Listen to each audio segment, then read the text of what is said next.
Or your fingers just don't work the way they're supposed to. Or you can't remember your password and you type in the I will call this regular meeting of the Lane County Board of Commissioners to order. Today is August 29th, 2017. Welcome to Harris Hall. Could you do a camera pan of the audience, please, and make sure that everybody's faces get recognized, including Susan's? So thank you this morning. A couple of quick adjustments to the agenda before I ask if for any more. The meeting, our 1:30 afternoon session, will take place in the BCC conference room. It is a public session, but it will take place in the BCC conference room upstairs, at the top of the stairs on the 3rd floor. Additionally, I'd like to mention that Commissioner Lycan this morning is excused absent. He is at a bill signing. The governor is signing the transportation bill. Pretty big moment for Lane County, and Commissioner Lycan, Commissioner Bozovich, and others did a great deal of work to get that bill moved through. So with that, any further adjustments to the agenda? I see none. Public comments? I see none. Commissioner's response to public comments and or other issues or remonstrances. I have Commissioner Williams and then Commissioner Sorensen. Pardon me. Thank you, Mr. Chair. As everybody has been experiencing a great deal of smoke throughout the valley, a great deal of that smoke is generated from District 5 fires. There are numerous large fires up there.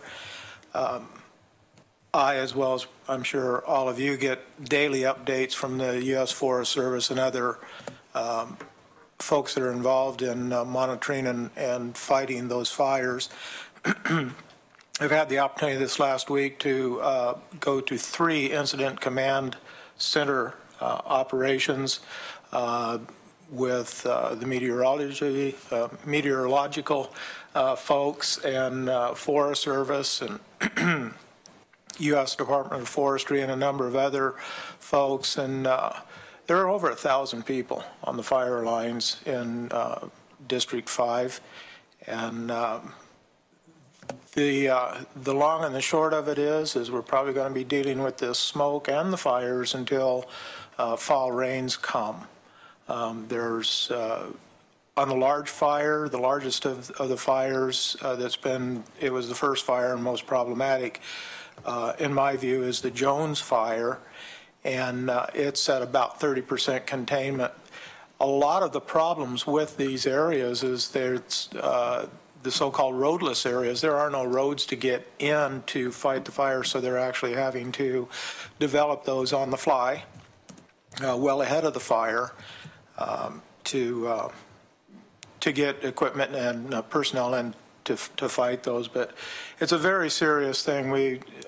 We saw a lot of smoke here in the last few days. When you get into the South Valley, it is very thick. There's probably 1.5 miles visibility. The mountains are obscured by the smoke, and it's obviously worse as you head up the middle fork of the Willamette on up to Oak Ridge and beyond. So keep those folks in your thoughts and prayers. The folks that are affected by this adversely with breathing problems, also those incredible individuals who have it within themselves to go fight fires. It's a very, very dangerous, exhausting job. There are no additional resources to be had. All resources are being utilized at this time. So fatigue and those different things come into play as well. So a few minor injuries among the firefighters, but again, just be mindful of them, that we may be choking on a little bit of smoke, but they're in the midst of it, trying their best to contain, and right now rain is what we need. Thank you. Thank you. Wow, that is pretty significant over there. Wow. Commissioner Lycan. Commissioner Lycan is not here. Thank you, Mr. Chair. I just wanted to also compliment all of the people that are involved with these fighting these forest fires. It's a huge amount of work.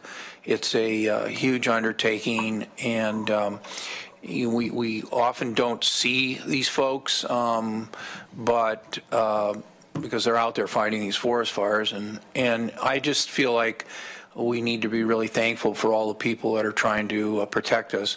The other thing I was going to mention is that the health effects of this smoke are pretty profound. The number of people going into ER from breathing problems is really high, and you're seeing more and more people aware of the difficulties, breathing difficulties, and it is dangerous. And so people, I see people jogging, I see people running.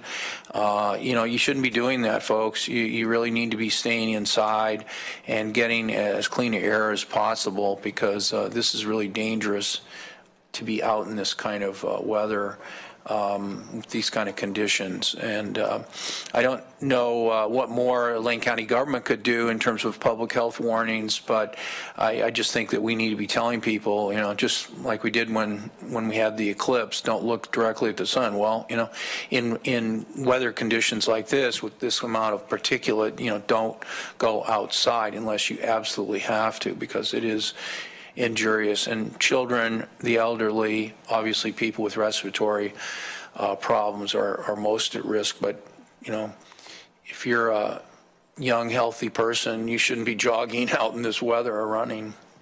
Anyway, thank you so much. Thank you, Commissioner Sorensen. Commissioner Bozievich. Thank you. And I just wanted to note some sad news that Lane County lost one of our mayors back on August 17th when Becky Reedy passed away from a very short battle with cancer. She was a pretty amazing person, besides just being a grandmother and longtime branch manager for U.S. Bank down in Florence. She was also mayor of Dune City, which is got a very limited budget because they don't really have a tax base, and dealing with the issues of a very small rural town, and was really able to be a stabilizing influence on that council, really listened to people and sought compromise. But she also had a huge volunteer career in the coast area. Originally graduated from Siuslaw High School, but she was involved in Habitat for Humanity, the Rotary down there, Boys and Girls Clubs for Optimists, you name it, she was involved. And her celebration of life is coming up tomorrow at 1 o'clock at the Florence Events Center, if anyone's interested. But truly will miss Becky as she was known, and it's sad that we've lost one of those people that Florence is kind of known for.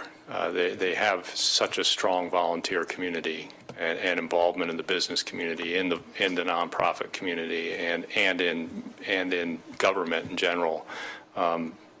She's just an example of that spirit of the coast down there, and she will be missed.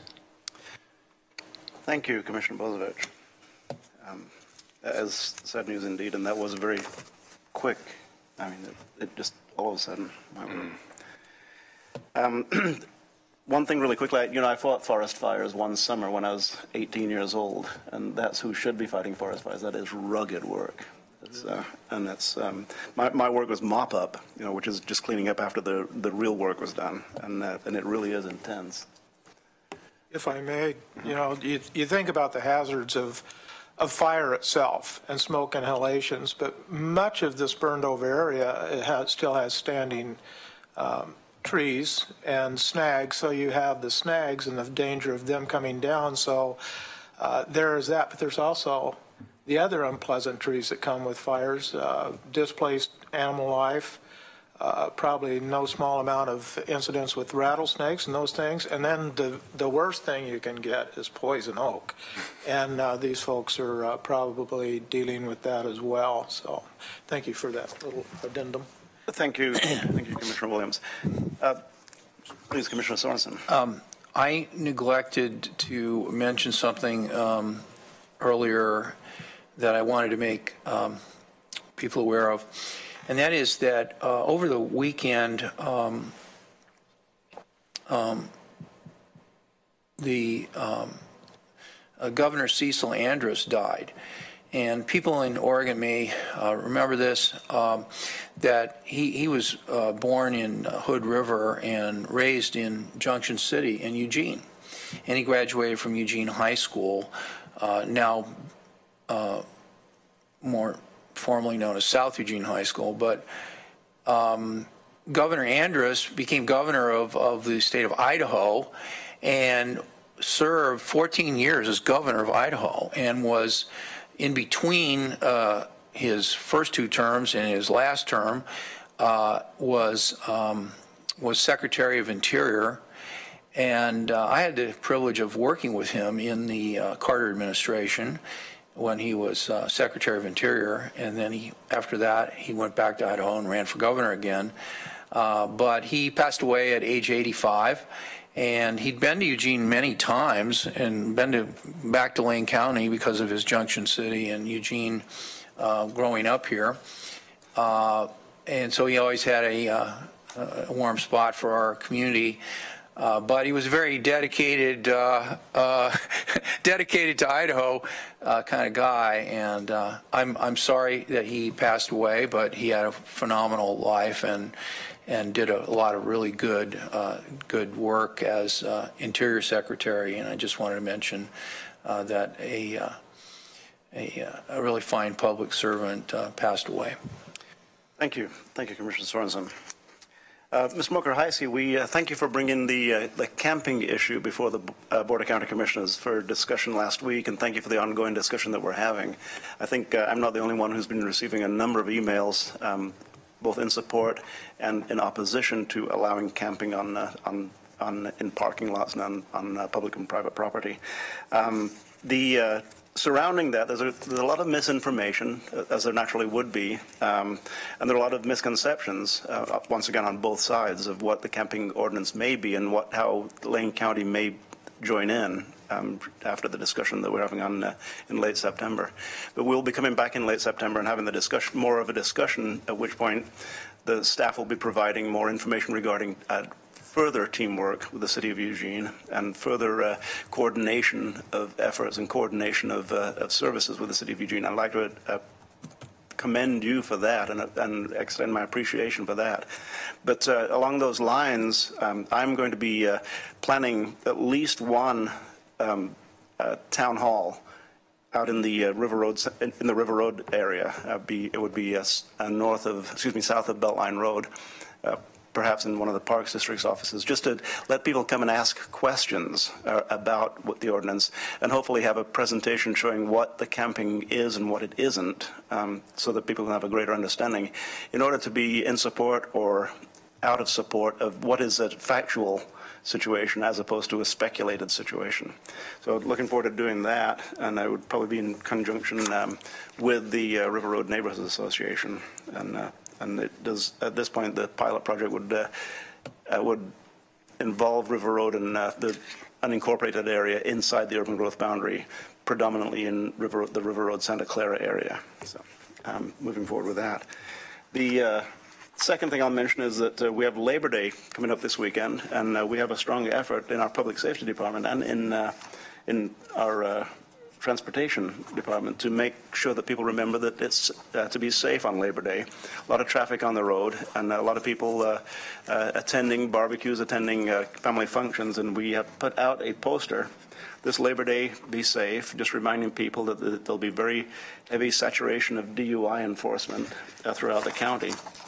Not that that should be the reason to not drink and drive. Just the fact that there's DUI saturation.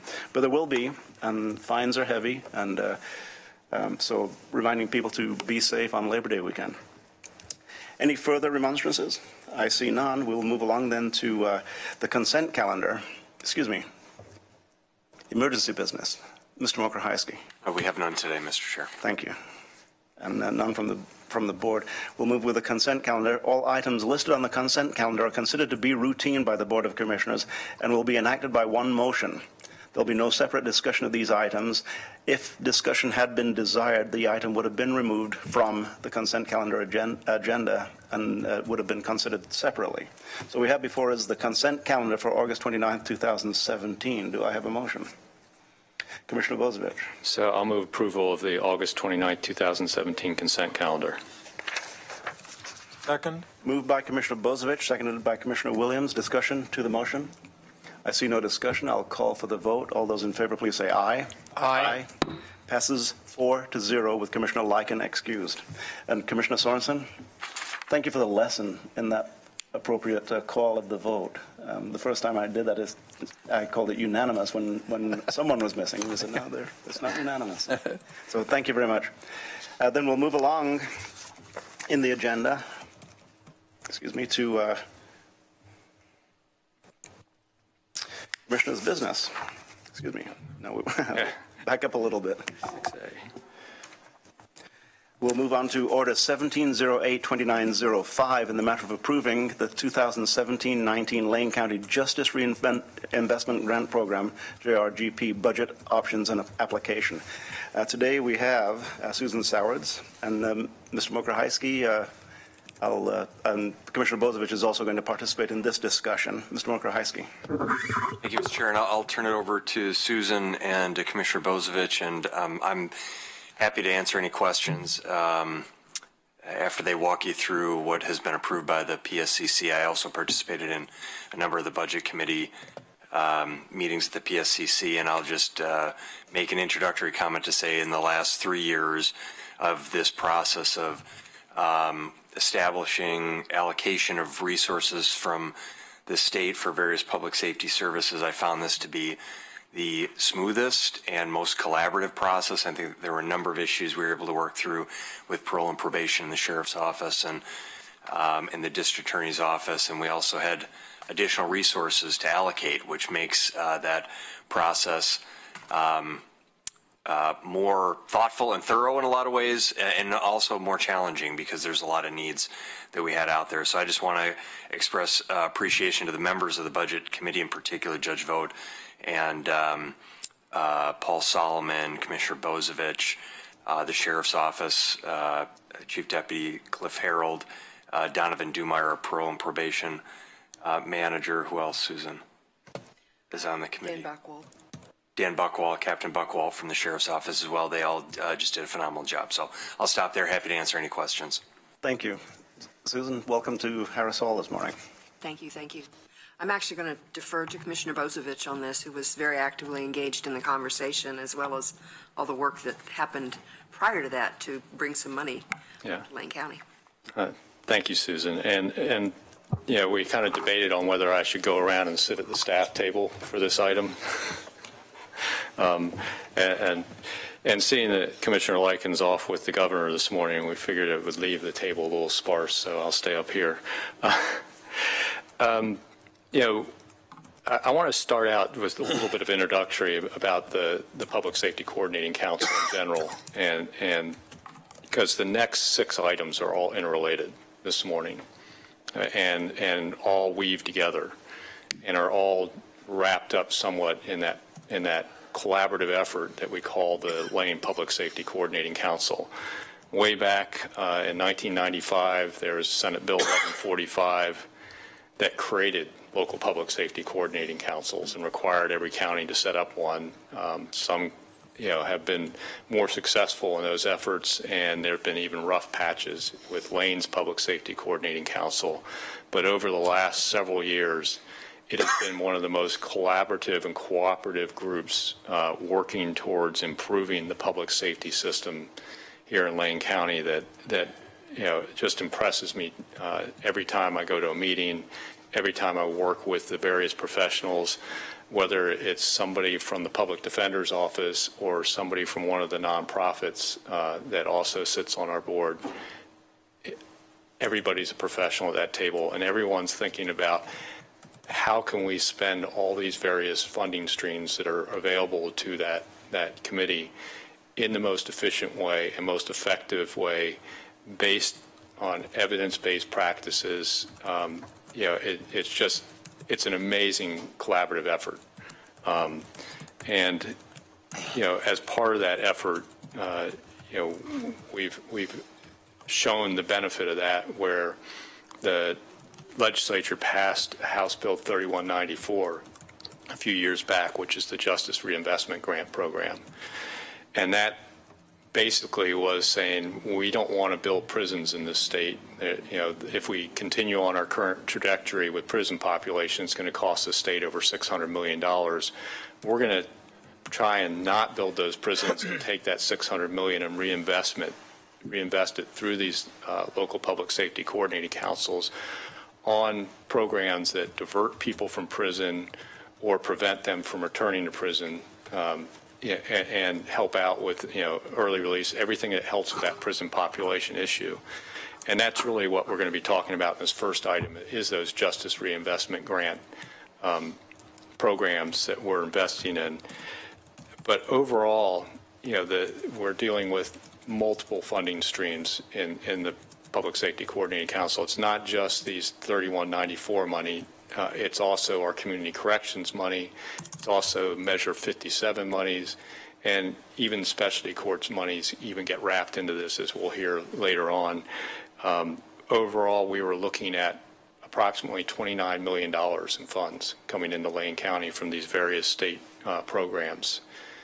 And we were able to sit around the table and over multiple meetings divvy up those monies without arguments, without a lot of, and thinking about this is the way we want to spend it. And that's a pretty amazing thing when you can get a group of siloed, what used to be very siloed agencies to sit around the table and go, okay, you need this, and that program's working over here, so let's maintain that investment here. And really what Judge Vogt did, and I really have to commend her for her leadership on the Budget Committee, was, okay, these are the programs we have existing now. How much is it going to take? And first, are they all effective? And then how much is it going to take to continue those for the next biennium?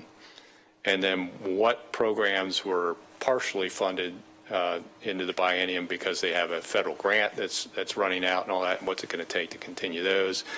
And then also there were some areas where we actually had to make cuts in our budget process to parole and probation, and how can we make those programs whole? And it was basically, let's get back to what's our base, let's fund all the stuff that is working at a base level, and we determined that amount. And then we started looking at some of these grants and continuing those grants and whether they could be sustained even beyond into the next following biennium, because there's always a concern if you hire people through a grant and then you extend that grant with money, with other monies, are you going to end up laying them off, if the money dries up? And we looked at the sustainability of those grants and continued a lot of those programs, including a program known as the 416 program. And that's named after a bill that actually never passed the legislature, Senate Bill 416. But Marion County jumped in and piloted a program that basically diverts people from prison. They call it downward departure in the language. And I've learned a whole new vocabulary being on the Public Safety Coordinating Council. But they take these folks that would have been going to prison for drug and theft charges and divert them into treatment programs and various mental health programs and life skills programs, et cetera. And if they complete that, they don't have to go serve their prison time. If they fail in any of that, they end up going to prison anyway. So it's kind of, you have this big stick hanging over some of these folks, but we piloted a similar program after Marion County jumped in, and it's been a really successful program. We actually had a federal grant that helped with our program. Of course, that federal grant's running out, and that was one of the major discussions at the Budget Committee, was continuing the 416 program with the Justice Reinvestment Grant monies, and that's something that we looked at and whether it was sustainable or not. One of the things that 416 program has been able to do is hire additional staff in the DA's office. There's actually DA positions funded through it, which brings me to somebody that I really want to commend in this whole process, and that's DA Patty Perlow and her staff and the work they did to prosecute additional cases that actually helped us with our percentage of supervised persons in proportion to the overall state, so that we went from getting a little over an 8% share of the community corrections money and justice reinvestment money to now getting a little over 9%. And that made a large difference in the funds available for our programs. In addition to that, it really set us up to be talking to the state about how effective some of these monies were in the past. And as I was spending a lot of time in Salem as the co-chair of the Associated Oregon Counties Public Safety Committee, talking to legislators about funding the 3194 program and maintaining that funding, talking about that success and those positions that we were able to fund through combining the federal 416 grant with a little bit of 3194 money to extend it through the full biennium, and how those paid off in the long run, were stories that I could tell that meant something to legislators and got them to go from what was going to be a cut in the JRPG grants to actually what they considered the inflation-adjusted maintained level of services funding, which was not where we were. And between that and the increase in our percentage, we actually had more money this biennium to divvy up, which is where we got to. Now what do we add? And some of the things we were able to add in this budget were staffing 2 more gender-specific parole officers, a supervisor for those officers, and a office assistant position in our parole and probation staff, where we're actually going to be able to deal with the issues that women have that are dealing with the criminal justice system, which are vastly different from the male population.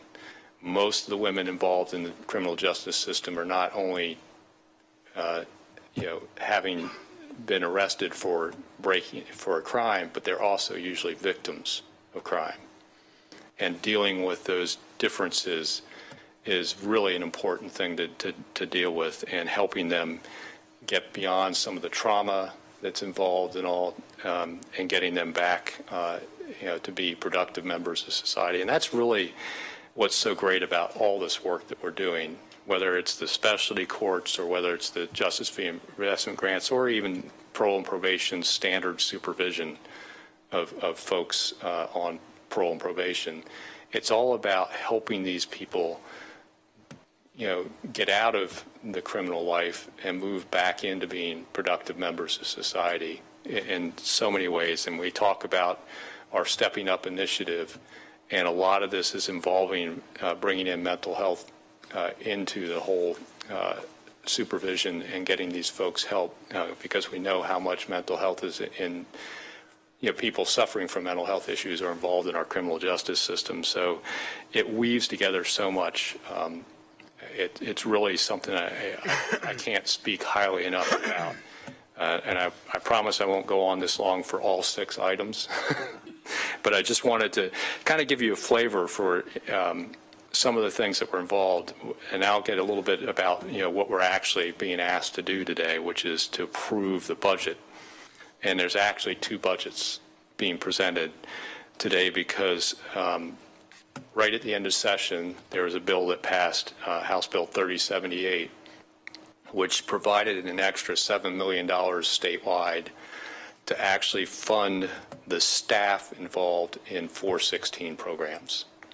And was actually intended to help other counties that don't have 416 programs start them up.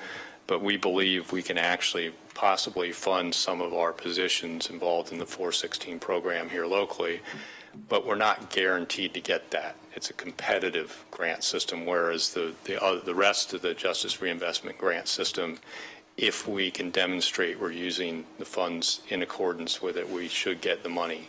So there's actually a budget built that's on the base without the House Bill 3078 money, and there's an alternate budget that adds in that 3078 money, which kind of replaces some money we were spending on that staff, and then uses that money, that additional money for a couple additional items in the budget. So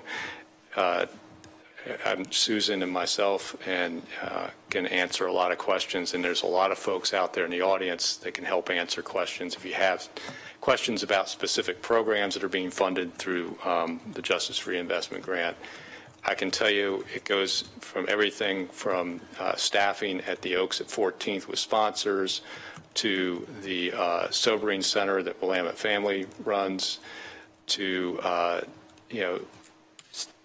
providing jail beds for sanctions and electronic monitoring for sanctions, where it's going in and actually is doing enough with, between a lot of other funding streams where we've been able to lower the tax rate for the jail levy because we have all these additional sources of funding that are help spreading the how we do financing our public safety system. But this is just, it's a piece of great news. I can't tell you how great it is to sit on that Public Safety Coordinating Council. Commissioner's seat is a required position on it because ultimately we control the budget of it, which is why we're back here today to approve the budget. But with that, I'll kind of quiet down and allow for you all to ask any questions you might have of myself or Susan or some of the folks in the audience that might be able to answer the detailed questions. Excellent. Thank you, Commissioner Bozevich. And I'll first note that there's a great deal of information contained in our agenda item on this in today's agenda packet. I'm looking at page 13 of 97 pages of explanatory information, which is a memorandum to the PSCC from the Budget Committee. And it's called the Explanatory Summary of Budget Recommendations, and it's about a 3-page document. About a 5-page document that really is a good, quick, 5-page quick read on the tremendous amount of work that went into the budget this year. So thank you very much. At this point, I'll turn it over to questions from the board. Questions on the budget. Commissioner Williams. I don't have any questions, but I would like to thank Commissioner Bozevich for his outlining of the program and really giving me a lot of information that offered a lot of clarity, and there were a few aha moments there as well. But thank you for a fine presentation. It was very, very helpful to me, and I thank you for that. Thank you, Commissioner Williams. Further discussion or questions? Then, if you go to the budget document itself, once again, this is a 2-page small print spreadsheet that goes into the details, the line item details of the budget. Any one of these is just a pretty impressive program. I'm looking at the prison reduction program, which is a total of, let's see, 1.45 million, is that right? And it goes into programs like the Veterans Treatment Court, Mental Health Court Housing, the Sherman Center, and as you mentioned, the gender-specific staff members. So the line item detail is very interesting, and once again, lots and lots of questions. Susan, anything that you'd like to add? Just one little bit, and that is that the work Lane County did from the time that Justice Reinvestment began on lowering the prison use and lowering the recidivism rate has been amazing. And it hasn't been just Justice Reinvestment Grant, but in 2013, Lane County was one of the largest users of prison beds in the state. And I'm talking not rates, actual usage of beds, of bed days, of all of that. And reduced that use for property beds, reduced it 68.8% from 2013 to 2016. I mean, huge reductions in intakes, and a lot of it goes back to what Commissioner Bozevich was saying of DA Perlow's office using prosecution differently and working collaboratively with the Sheriff's Office and parole and probation and the courts and everybody to figure out how to actually reduce that prison rate, and at the same point in time raise supervision rates to where people, instead of going to prison, they were not only going to treatment and to services and to all kinds of wraparound to help them, and getting for that basically less, they're not going to go to prison, But the bottom line was she also was working with the courts to have people, as part of their sentencing, go to supervision, to intensive supervision, to be put on supervision. And that 416 program puts them on intensive supervision, not just the business as usual, both of which are good. But there's just been a lot of work done by the partners to actually drive those rates down, drive the money up, lower the recidivism, lower the prison use. So there's some data thrown into the middle of this. If you get some leisure and want some, not everybody loves data, I do, but if you really want to read kind of what happened to the numbers, it's a pretty amazing tale. And it also helped make those arguments to the legislature of, look, this is working. This is the least expensive, most efficient, most effective way to do business. So we'll be coming back to you with the community corrections budget at a later date. That plan is still being worked on and kicked around by the committee and all of that, and it will come back with the larger part of this budget. So they kind of bleed back and forth because we put things in the best column for what was qualified for what money and moved it around as we moved, and particularly as we developed 2 budget scenarios, depending on whether we're effective with that competitive grant that will help enhance the 416 program. So, thank you for that brief. The thing that I'm going to say next is appropriate that Lisa Nichols and Carla Ayers just walked into the room because one thing that is really significant, particularly in making your argument to the legislature and to the public who are supporting or who are watching the work that we do and watching how efficient we are using the resources that we have, how do we handle the people with mental health, with behavioral health issues? And we know that Lane County's jail has, and someone can correct me if I'm wrong, someplace between 55 and 60% of the inhabitants of the jail are suffering from behavioral health issues. Those folks are better off in treatment, not in jail. In fact, jail can exacerbate conditions surrounding mental health issues. And PSCC is leading the way in making certain that we identify mental health issues, behavioral health issues, and address them at the treatment level as opposed to the punishment and incarceration level. I have in my hand the summary of the August 17th Mental Health Summit meeting. I've been to those meetings, and I've sat around the table with a group of professionals who discuss how can we best address behavioral health issues as it pertains to the public safety system and beyond.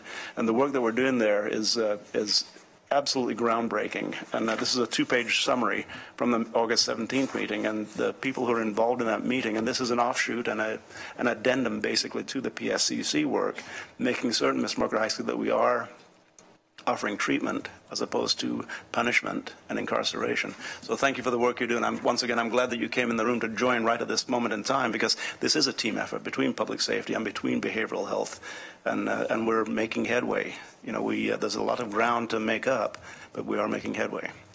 For the discussion on Order 170829-05, do I have a motion? Commissioner Bozievich. So I'd like to move approval of 17082907 in the matter of approving acceptance of an Oregon Criminal Justice Commission grant and delegating authority to the county administrator to sign the resulting, oops, sorry, I'm reading the wrong one, sorry.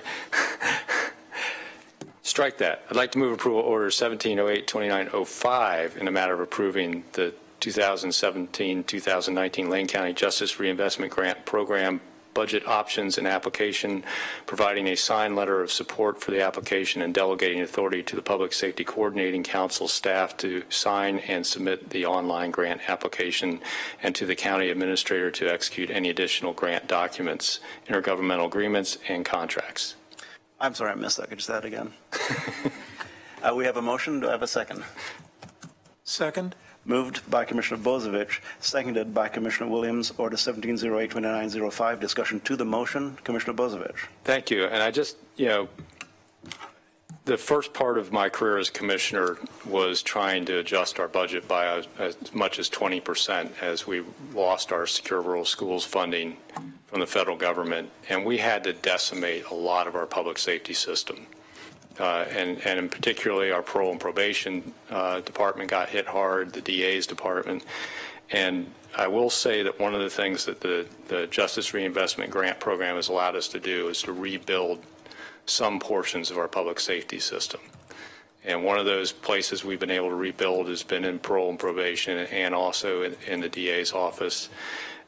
But I will say we're not done, and we're not nearly where we should be. our parole and probation staff, even with the additional positions envisioned in the Community Corrections and Justice Reinvestment Grant program, will still have a higher caseload than the entire state as far as number of cases per parole officer, even if we fill these added positions. Our DA staff is still handling more cases per staff than just about any other office in the state. We're not where we should be, particularly if we even start thinking about rural patrol issues and highway safety. But what is making me be optimistic and enthusiastic about this is watching how cooperatively we can agree to distribute what limited resources we have. And I have to say the Public Safety Coordinating Council in this county is a shining example to the rest of the state in how to do that and how they've been cooperative and looking to support each other.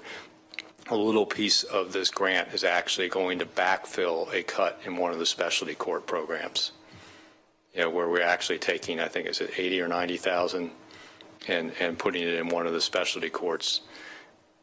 That's the kind of cooperation that we're doing and making sure we can keep some of the most effective programs running. And I'd just like to say that the change in how we're programming too. It's not just about arrest, prosecute, incarcerate.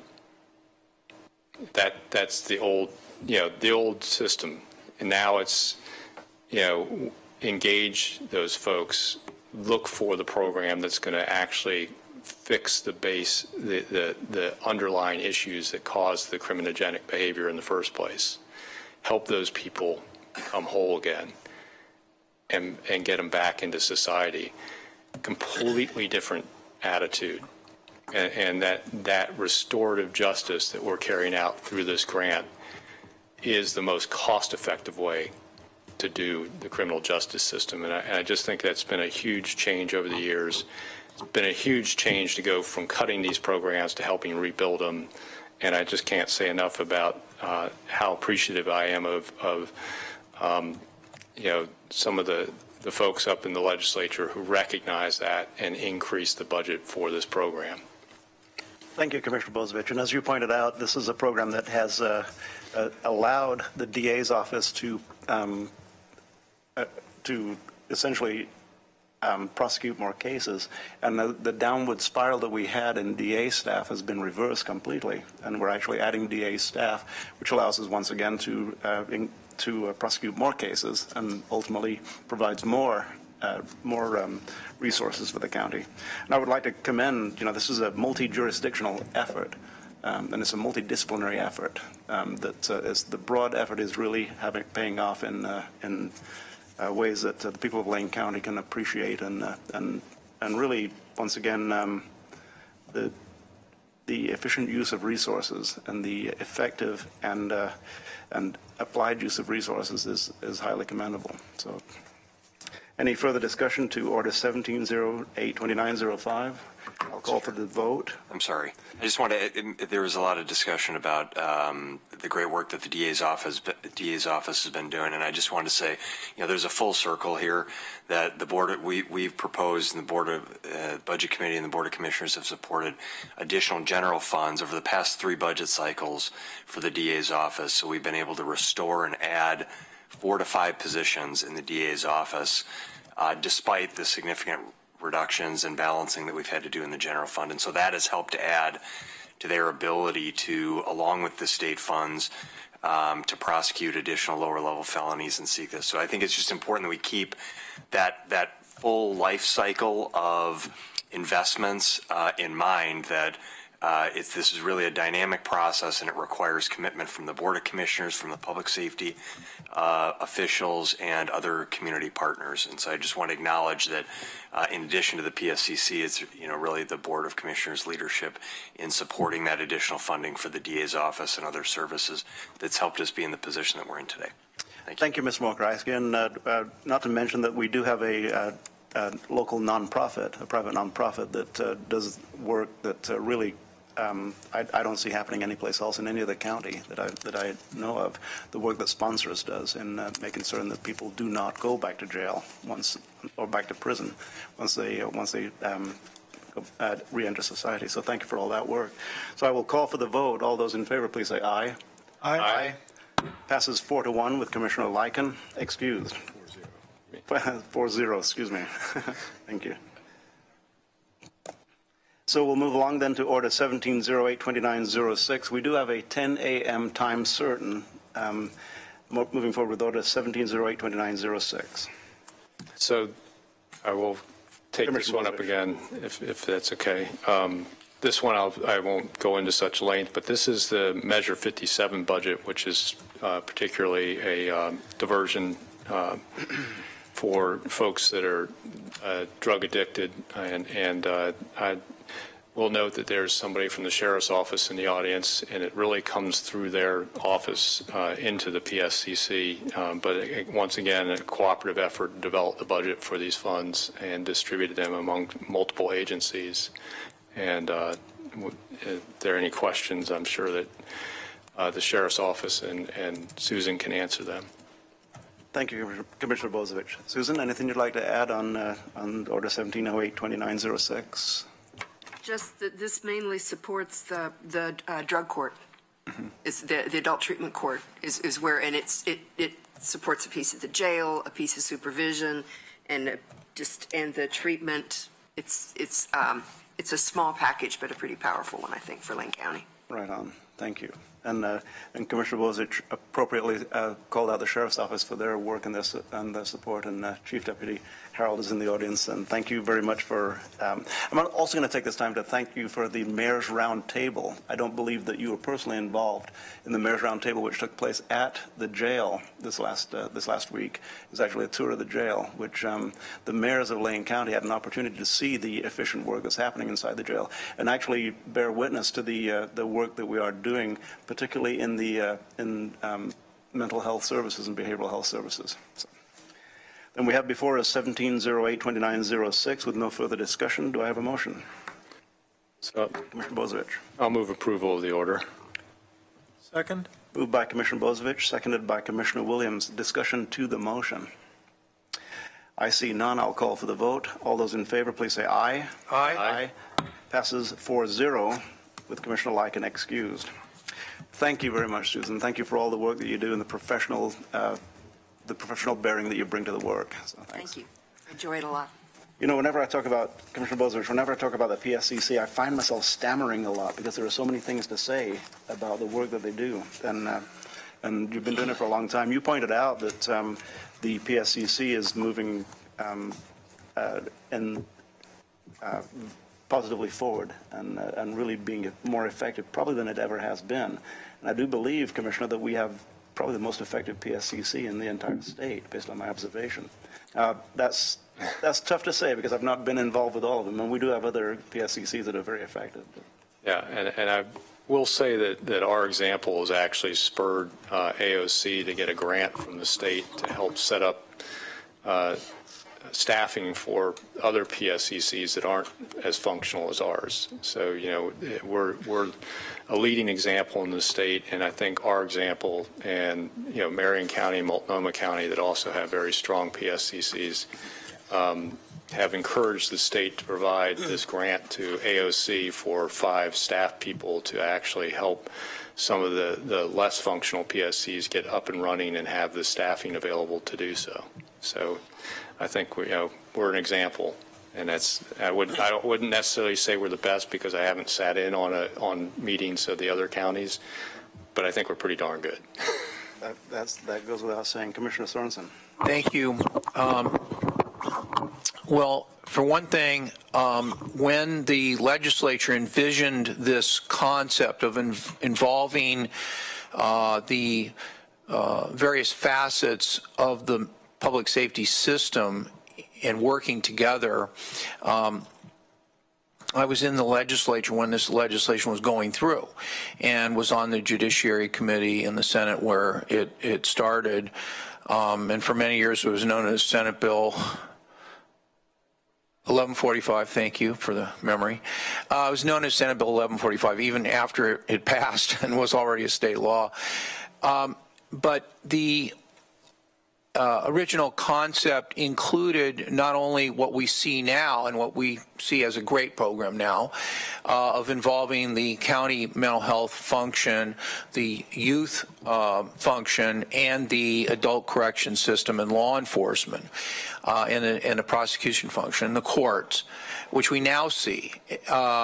But at the time it was envisioned, and it's something to think about for the future, I think, is that we know that these problems begin much earlier in life. We know that kindergarten teachers can identify which kids are going to have problems later on. We know that grade school and, first grade, second grade, third grade teachers can say, well, this kid needs a lot more help now, or he or she is going to be into the system.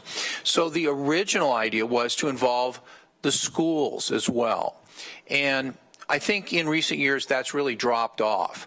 And the good news about the program as it is currently functioning is, as the commissioner pointed out, we're seeing the benefits of the collaboration. We're seeing the benefits of our district attorney working with our police agencies, with our mental health. That's all great, and I'm not going to take exception to anything that's been said about the efficiency. But I'll just point out, in an aspirational sense, that the original idea of involving people that work with kids and work with young people has been somewhat not a part of the current thing. And I remember attending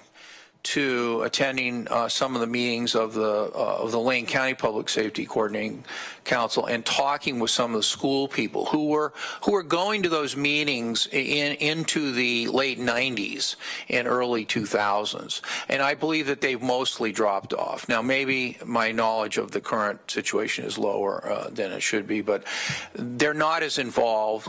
They don't come to the Board of Commissioners meetings and talk about the collaboration. They're not there. I haven't ever heard of the school boards talking about this. And yet they're vital to an overall reduction long-term in our public safety costs and system.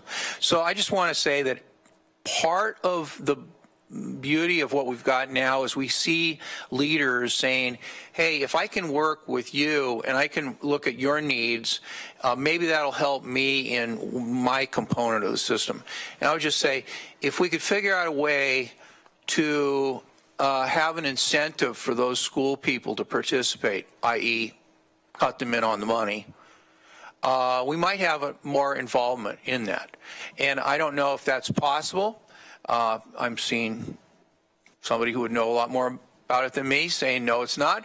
But I'll just say it is possible, because if we can think about it, it is a possibility. And I think that we need to have a change where we involve the schools. The idea that we're involving the youth portion of our law enforcement system, our prosecutors who prosecute youth crime, our probation officers that deal with youth crime, our facility that holds children because of youth crime, and then not talk about the public schools and not involve the public schools and the counselors and the money that I think we need to identify these problems earlier and cut the problem and solve the problem when it's the cheapest to solve. That's my hope. That's my aspiration that we could do that. But in the meantime, you're right, Commissioner. We are leading the state. The collaboration is great. The efficiency is great. The outcomes are measurable. We are showing that it works. I'm just going to say, we know in public health we need to dig down into what's going on with children and what's going on in their families. And I think the same thing is true in the public safety system. Well stated, Commissioner Sorensen, regarding the effort in schools. And Mr. Rickoff, you may remember the Eugene City Council used to fund a police officer, a uniformed police officer in each of the Fort Jay and Bethel high schools. I'm not certain that program still is in existence, but what that did was it gave kids exposure to uniformed officers that wasn't regarding prosecution or chasing. It heightened the trust of the public safety system in kids at a point where they're developing either trust or mistrust in the system. So Commissioner Sorensen well stated, and it's something that we should pursue. Ms. Mokrahajski, we can begin to prepare then for our 10 o'clock time certain. Our 10 o'clock time certain today is Order 1708-2907 in the matter of approving acceptance of an Oregon Criminal Justice Commission grant and delegating authority to the county administrator. So at this point, Mr. Mokrahajski, we could set up for our 10 o'clock time certain. Commissioner Bozievich. Yeah, while they're coming to the table, the folks that are involved, I'll just mention briefly that a lot of the programs that were funded through the Justice Reinvestment Grant have impact on youth in preventing a lot of what adverse childhood experiences, or at least limiting them. In fact, I think part of, I don't know, it was 3078 or legislation, they added to the ability for women to get early departure and downward departure, so they wouldn't be leaving the home, and particularly with children. So there's also in a piece, if you read the details of some of what they're using that money for, one of them is a batterer intervention. So it's about getting to those folks that are abusing kids and women or their spouses in general. Is not always in that direction, but and retraining those folks in different ways to deal with their anger and all that. So there's pieces in the detail that actually get to helping children in a lot of ways. And I will note that there is a very active youth subcommittee on the PSCC, and that Nathleen Frenner and OIA both have seats at the table on the LIPSIC. Thank you, Commissioner Bozievich, and once again, appropriately spent resources. Now, Ms. Ayers, we have another chair. If you have, we could easily make room at the table at the panel. And we're beginning a few seconds early. That'll give a bit of time, perhaps, for introductions. Once again, it's Order 1708-2907 that we're going to be considering today in the matter of approving acceptance of the Oregon Criminal Justice Commission grant. So today, Ms. Nichols, I have you as the chief panelist. Could you introduce the panel and please begin? Absolutely.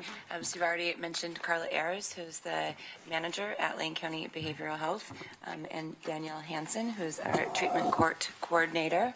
And Danielle, if you'd like to introduce your guests. Yeah, and I wasn't sure. I'm here to talk about all three of our Criminal Justice Commission grants and SAMHSA. So, and I also have alumni Robert Jubber and alumni David Hawk here as well.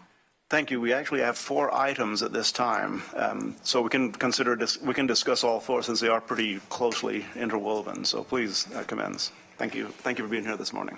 I would just like to start by saying I really appreciate the theme of collaboration and teamwork that we've seen here this morning, and am really pleased that we get to continue that.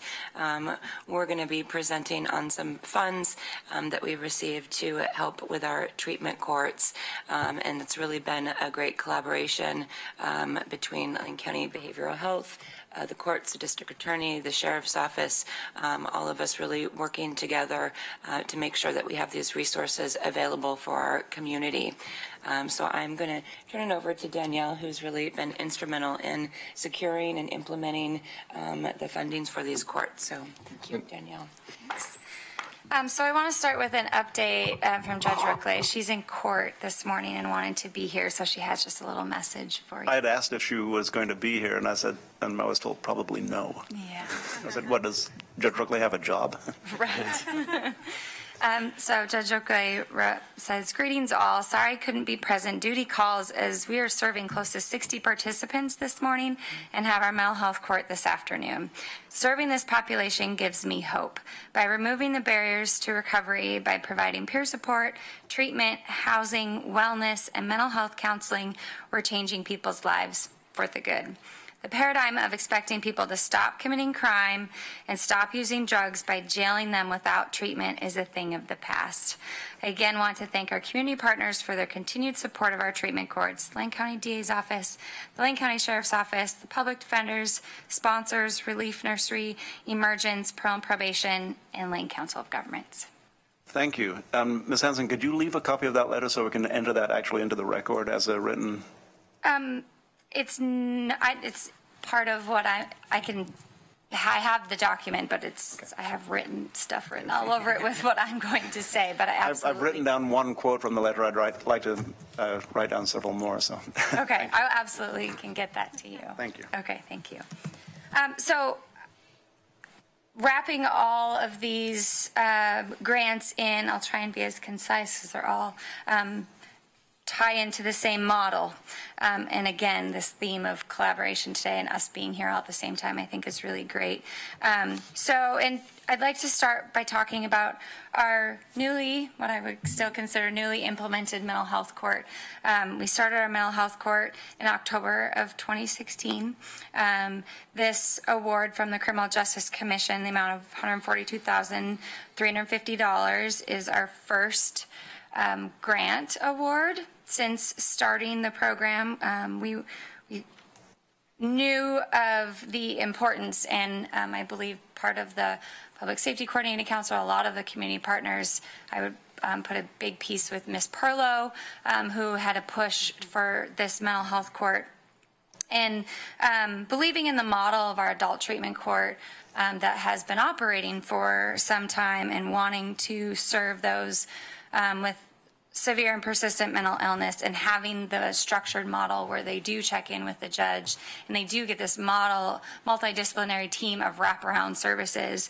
And so knowing that we've been successfully awarded for our other treatment courts, it was important with the start of mental health court to expand the services that are offered in Lane County to serve this population.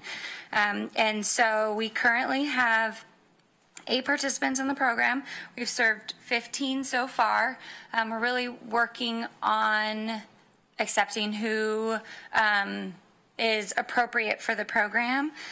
Still working on implementing policies and a handbook, and the partnership with Lane County Behavioral Health has been really great. But with this additional resource, it'll fund a QMHA or a case manager position to really support them in making sure they're taking their medication and finding them housing. And I would just add, with treatment courts getting added with the JRGP, that's an increase for housing resources. I'm also part of the Mental Health Summit, where we had a long discussion of the resources for the criminal justice population with severe and persistent mental health, and identifying there are really very few housing resources in Lane County outside of the partnership that we have with sponsors. And so this additional funds through JRGP is also really instrumental. It's, I would say, our biggest barrier right now within our program is finding them housing, getting them stable on their medication, and addressing their mental health issues when they're not on the streets, and usually using substances as well, is nearly impossible to treat when they don't have safe and stable housing. And so, and segueing into that, we have our Veterans Treatment Court that's been operating since the end of 2011.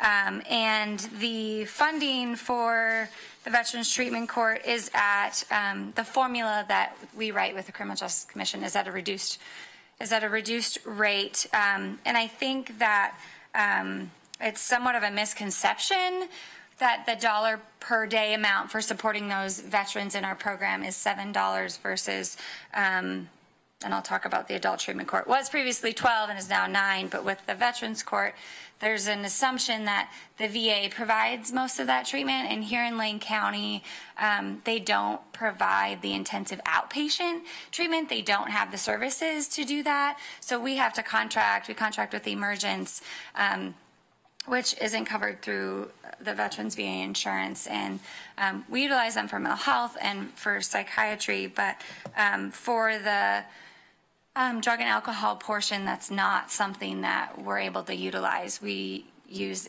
residential treatment, intensive residential treatment through Roseburg, or we'll send them across the state or even to Washington, but the outpatient is just not there yet here locally. So that's what we use a lot of our Veterans Treatment Court funds for. And I just have a few stats that I want to share over the last just kind of 2 years of our Veterans Treatment Court. During that time, we served 56 veterans. We graduated 24.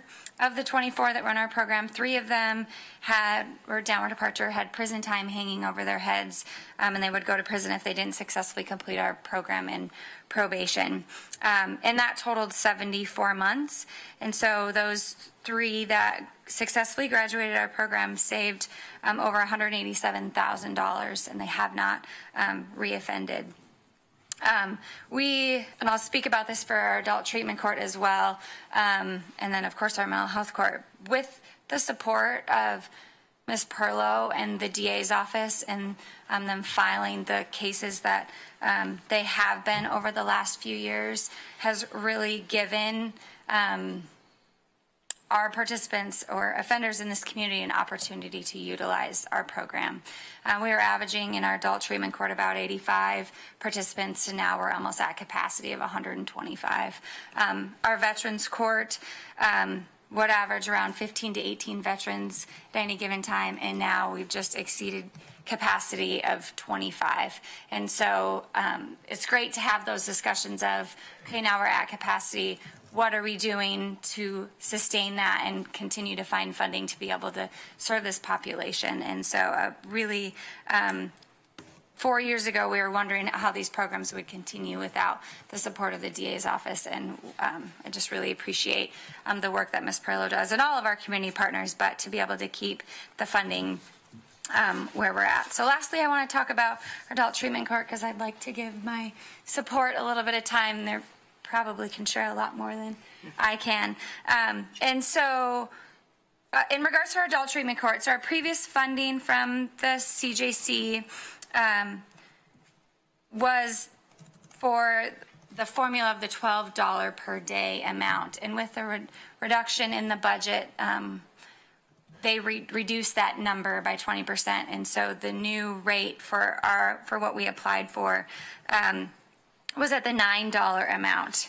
However, when we received our award, I'd like to think due to the work that we're doing in Lane County, and that we utilize the funds, that thanks to the work with the Sheriff's Office, Debbie Haller and the Sheriff's Office, where we monitor very closely how the money that we get in and that we're spending that money. We were awarded at the 15-17 amount, which was the $12 per day amount, which was not expected, which allows us to continue to keep our DA position whole, to keep our parole and probation whole so they can solely focus on our treatment court participants, to continue to have beds at sponsors, and then the funding for those that our participants that don't have insurance so they can receive treatment right away. And so a couple of stats about our adult treatment court, and then I'll talk about our SAMHSA grant last. Over the last 2 years, we've served 280 participants. The program implemented in 1994. We've served over 4,500 participants in our program in Lane County. Over the last 2 years, we graduated 63. Of those 63, 7 had prison hanging over their heads, which totaled 224 months. Whereas if they would have failed our program, they would have gone to prison for that amount of time. And that dollar amount totals over $567,000. And then another stat that Judge Rickley wanted me to share with you that she has a passion for is our clean and sober babies, we call them. And so our women that give birth in the program that are clean and sober, which means the babies were also clean and sober. We've had 8 over the last 2 years, and we're quickly approaching the 100 number since implementation in 1994. I've looked into calculating a dollar amount on the cost of going into the NICU, of what the hospitals do to serve them, but I don't have one other than we have a healthy family that this baby comes into. And so that's just some stats that I wanted to share. And then lastly, as a part of our 1517 funds, Lane Council of Governments is doing a process and outcome evaluation on the recidivism numbers. We don't have those results yet, but we should have them very soon. And so our SAMHSA grant is a very exciting award. The Criminal Justice Commission is great, but they, from speaking with our person that facilitates our grants, considers themselves a partnership. The SAMHSA grant is a very competitive federal grant. We were one of 44 awards for a 3-year period. The amount is $875,000. The last SAMHSA award that the treatment court has had was in 2010. And this, like I said, a very competitive application. I don't know how many applied. But our focus with this application was to serve those struggling with the opiate epidemic that we're all hearing about, and serving. We also struggle with those that come in that are addicted to heroin or pain pills. And so we tailored this application around expanding our resources to serve them in our program, as well as those that have co-occurring disorders, identifying the mental health issues along with the substance use early on and as quickly as we can, as well as connecting them with treatment. Best practices say to, once they enter into the program, to get them connected within 48 hours. And so having them assessed with Emergence, who's our treatment provider, within that time frame gives us a better chance to not lose them or for them to abscond. This grant also gives us a new position with the partnership with Pearl and Probation for a full FTE of a correctional services tech, which we would consider as a case manager. They'll be housed at Pearl and Probation, overseen by me as the project director. But this will really assist those with co-occurring disorders and the opiate addicted to navigating the resources in the community, to connecting them with housing at sponsors, to get them started working on their GED or helping find jobs. And we don't have one of those currently. We have support at Emergence, and then obviously their POs do some of that as well. But as I heard you mention earlier, Commissioner, the caseloads for those probation officers and the work that Emergence is already doing to get them into residential treatment and to provide them with the level of treatment that they need. This position will be solely for that resource and that support. And again, will be a brand new position that we're really looking forward to partnering with Pearl and Probation. Okay, so I have one last piece from Judge Rookley introducing the gentleman to my left, and hopefully then obviously any questions. You know, we don't have a lot of time, so I tried to go quickly so they had some You have time. as much time as you need. Okay. So Judge Rookley would like to share. I'm excited for you to meet Mr. Jubber and Mr. Hawk, two men who have changed their lives and are committed to helping anyone and everyone who want to have great lives. These gentlemen are my heroes and my inspiration for the job I do in treatment court. So I can give you stats. I probably could have given you a lot more about how our program changes lives, but I appreciate your recommendation to having them come and personally hear their experience through the program. So I'm going to turn it over to Mr. Hawk. Mr. Hawk, please. Good morning. A little nervous, but I'll get over that. Drug addiction affected my whole life.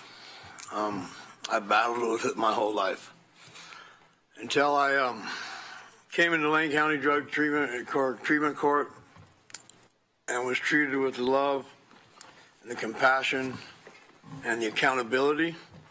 You got to have that accountability part there. Was I able to get on top of it? Recovering from drug addiction ain't about not doing drugs anymore. It's about building a life that's comfortable enough and okay enough that you don't want to do drugs anymore. And these people allowed me to do that. You know, Lane County Drug Court helped me, Treatment Court helped me to create a life beyond my wildest dreams. And it isn't, you know, fancy stuff or material stuff. It's internal stuff. By enabling me to discover who I really am, I became a productive, responsible member of my community. I'm involved in community activities. And it's all because of their support. You know, this isn't a pat you on the back and everything's going to be okay program. You know, there's love and compassion there, but there's also the accountability, the discipline. You know, as a recovering drug addict, I need discipline in my life. You know, and until I'm able to give myself that, it's nice to have other people to imply that. You know, I don't really know what else to say, so they saved my life. You know, Lane County Treatment Court saved my life and allowed me to become a part of this community. You know, it's, you know, I don't know what else to say. Somebody put a price tag on that for me, please. Right. You can't put a price on it, no. There's no price on it. Thank you, Mr. Hawk, for your courage in stepping forward and providing testimony today, and for your help. Your testimony indicates that the dozens of other people, more than dozens of other people whose lives you are personally affecting. Thank you. Mr. Jibber. I sort of prepared a whole thing, but really a lot of the points that I wanted to make have been made regarding it's at a personal level, the change occurs. I heard a lot of front lines stuff. Let's attack the initial problem right now, right? Let's get people into treatment. Let's fund these programs. Let's do this. Let's do that. And that's all amazing. And none of the work that used to happen, like the let's put it this way. I grew up in a generation of the war on drugs, right? Where the ad campaigns were like, just say no, and McGruff the Crime Dog and the DARE programs and all that stuff. And we all have had testimony today showing that those old patterns and systems don't work. Our prison system rates are going up. The money is just where? Who knows? So it's nice to be, A, involved in a treatment court program, and B, that they're effective, because the true war on drugs isn't actually on the drugs themselves, it's the war on addiction, right? And you can't have true change except at the level of the individual. And so for these programs here, I participated in, I graduated last year. It, like Dave said, it changed my life because it hit the core of who I was and why I was doing drugs. Drugs are a symptom of a root issue that actually affect everyone and everything around me, to the point where I was homeless, I was eating out of dumpsters, blah, blah, blah, blah, blah. You know, I've got the sad story, but I've also have a success story because of Lane Treatment Court. And I remember one time I was sitting in court, I was still in the program and I was still using, and Judge Rickley asked me, why can't you get sober? I said, getting sober is easy. I just listen to McGruff and don't do drugs, right? But here's the issue. The issue is the want. I don't want to get sober. Well, she put me in inpatient treatment. Yeah, that was her response. I said, okay, cool. But while I was there and I was getting clean and I was getting back into my right mind, that was always there, that want. All of us drug addicts have this want, not to get high, but to change who we are, right? So why is that want there? So I started doing research. I started getting into, looking into like neuroscience and neurobiology and social science and how it all affects. And what it came down to, literally all the research that I collected and gathered and informed myself of, it came down to that the opposite of addiction is not sobriety. The opposite of addiction is community. Straight up community. People need to fill that want. And what community does, it allows me and other people around me to be a part of something, to feel wanted, to feel needed, to feel outside themselves and helping someone else. And so my role today is actually that of the Lane Treatment Court Alumni Association president and executive director, per se. Let's fast forward to where I was about to graduate drug court, and I had a meeting with Danielle, and she asked me, she said, I've been kind of mulling over this idea of an alumni association. What are your thoughts? And I said, without even thinking, I was like, yeah, as long as your name's not on it. You know, I was like, because to these people, these clients, you're still the bad guy, right? You're the person putting them through something that they don't want to go through. I said, this has to be peer driven. And she said, what about you? Me? Like, really? And then all that research that I had been doing came up in my mind, right? I was like, oh, yes, this is my opportunity to pick up where all these programs you guys are funding and you guys are seeing the success rates happen. Well, it all stops at graduation. It's up to us now. Well, that community needs to keep going. And so my role and my vision is to create that community after the justice system so that the repeat offenders don't exist, so that the prison system rates do drop and stay dropped. And so what we do as an alumni association, we go to the current participants and we say, hey, do you want to get involved? You know, and they say, involved in what? And I say, well, I'm putting together a softball team. I actually believe I called you when I was putting together that softball team, and I have never met you. I have no idea who you are, don't know what you look like, and you've never met me, and you're sitting on the other end of the phone encouraging me that I can do this, that I can make this happen. And you said, I think you said, what does it take? It takes 2 gloves and a ball. You know, and that empowered me. It really did, because I was doubting myself that this would even exist, and yet you saw something in that, and you said, go make that community. And I am, and I did, and we actually just finished up our first City League season. Did you get up to 9 gloves and a ball? We actually got like 30 gloves and 10 balls. I mean, it was all excess, right? In my fear of this can't happen, it just became more than it happening. And it gave a Friday night to people who otherwise would not have anything to do and or would not be involved in anything else. And we said, come out and play ball. And we finished up our season. It was a losing season, yes, but it was a successful one. It really was, because it reinforced the importance of that community. And I think it gave people the chance to say, oh, I want to be a part of something. And then we said, please come be a part of something. You know, and so we also had a little tournament with the staff versus clients game, and we, yeah, that was a good one.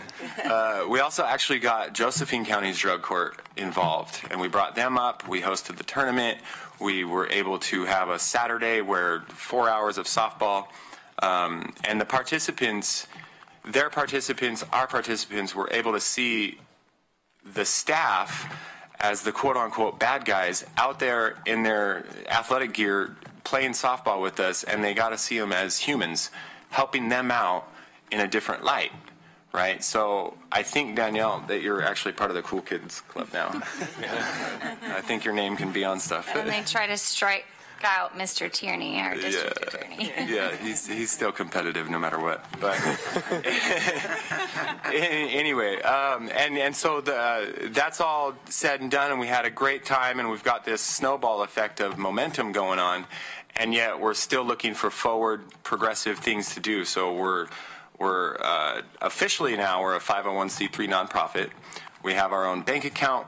We've got our the financial stuff is in place, and now we're trying to continue to get all these soon-to-be graduates and/or even further back, like Phase 3 participants in drug court, to get involved, so that when your hard work of all this, I don't know, the numbers and the political stuff revolving around the finances and the funding and grants and blah blah blah, create graduates like me. Create graduates like Dave Hawk, and then we take off or we pick up where you guys left off, and we say, okay, let's still create this community. Let's develop this and keep it going, so that there's, I mean, in reality, the war on drugs is never going to be won because it wasn't meant to be won. But the war on addiction can be. And so I think that, I don't know, I can't praise you guys enough for doing what you're doing and doing all the statistics and the stuff I don't even want to care about. I'd rather play softball, and keep these numbers as low as possible, right? And so I do want to thank every one of you for allowing me to be here and or doing the hard work that you're doing. It's really nice to see this side of the government. I used to see the other side. I was in jail quite often, and this is really cool to watch. So thank you. Well, Mr. Gibber, Mr. Hawk, you are the reward for the work we do. The testimony you provide today is what makes our work worthwhile. So thank you very much. Next challenge, a guitar, a microphone, and percussion instruments. We have that in the works, actually. Okay, excellent. Questions or comments from the board? Once again, thank you very much for the courage to step forward and provide testimony. When I asked last week if we could have someone actually here to demonstrate the effectiveness of the programs, I did not expect such an eloquent and such a heartfelt testimony from the pair of you today. So thank you very much. Thank you, Danielle, for bringing them, for asking them to come, and thanks for the softball. Did you? Well, I'll go into a question. You won some games, right? Singular. We won. Won a game. So it was a winning season. Hey, for the first game, yes, we were undefeated. Right on. Which brought everybody back for the rest of the season. Well, we have before us 4 orders. The first one we're going to bring up move forward is 1708-2907 in the matter of approving acceptance and delegating authority. Do I have a motion? Commissioner Bozievich. So I'll move approval of Order 1708-2907. Second. Moved by Commissioner Bozievich, seconded by Commissioner Lycan. Discussion to the motion. I see no discussion. I'll call for the vote. All those in favor, please say aye. Aye. Passes unanimously. Second is Order 1708-2908 in the matter of accepting the 17-9 Oregon Criminal Justice Commission grant for Lane County Adult Treatment Court and delegating authority to the county administrator to sign the documents. Do I have a motion? Commissioner Bozievich. So I'll move approval of Order 1708-2908. Second. Moved by Commissioner Bozievich, seconded by Commissioner Lycan. Discussion to the motion. I see none. I'll call for the vote. All those in favor, please say aye. Aye. Passes unanimously. And we have now before us Order 1708-2909 in the matter of accepting a grant in the amount of $875,998 awarded by Substance Abuse and Mental Health Services Administration, SAMHSA. We hear SAMHSA quite a bit. That's what it means. For Lane County Adult Treatment Court enhancement, expansion, and project, and delegating authority to the county administrator. Do I have a motion? Commissioner Bozievich. So I'll move approval of Order 1708-2909. Second. Moved by Commissioner Bozievich, seconded by Commissioner Lycan. Discussion to the motion. Commissioner Sorensen.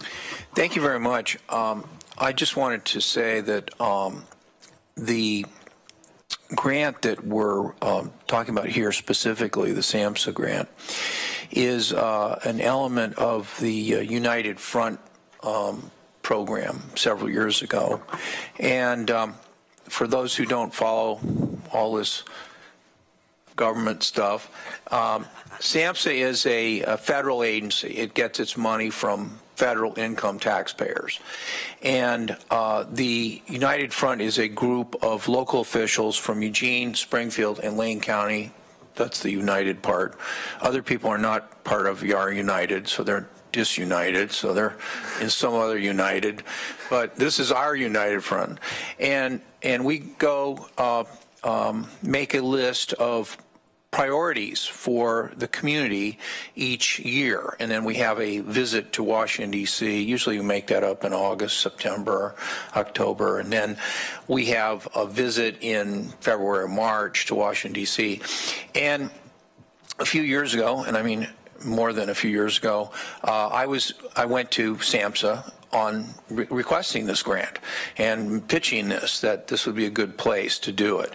And I actually don't know if this is a specific grant that's related to that visit, but it was part of our idea that we could be a community where this would be worth the investment, worth SAMHSA's investment.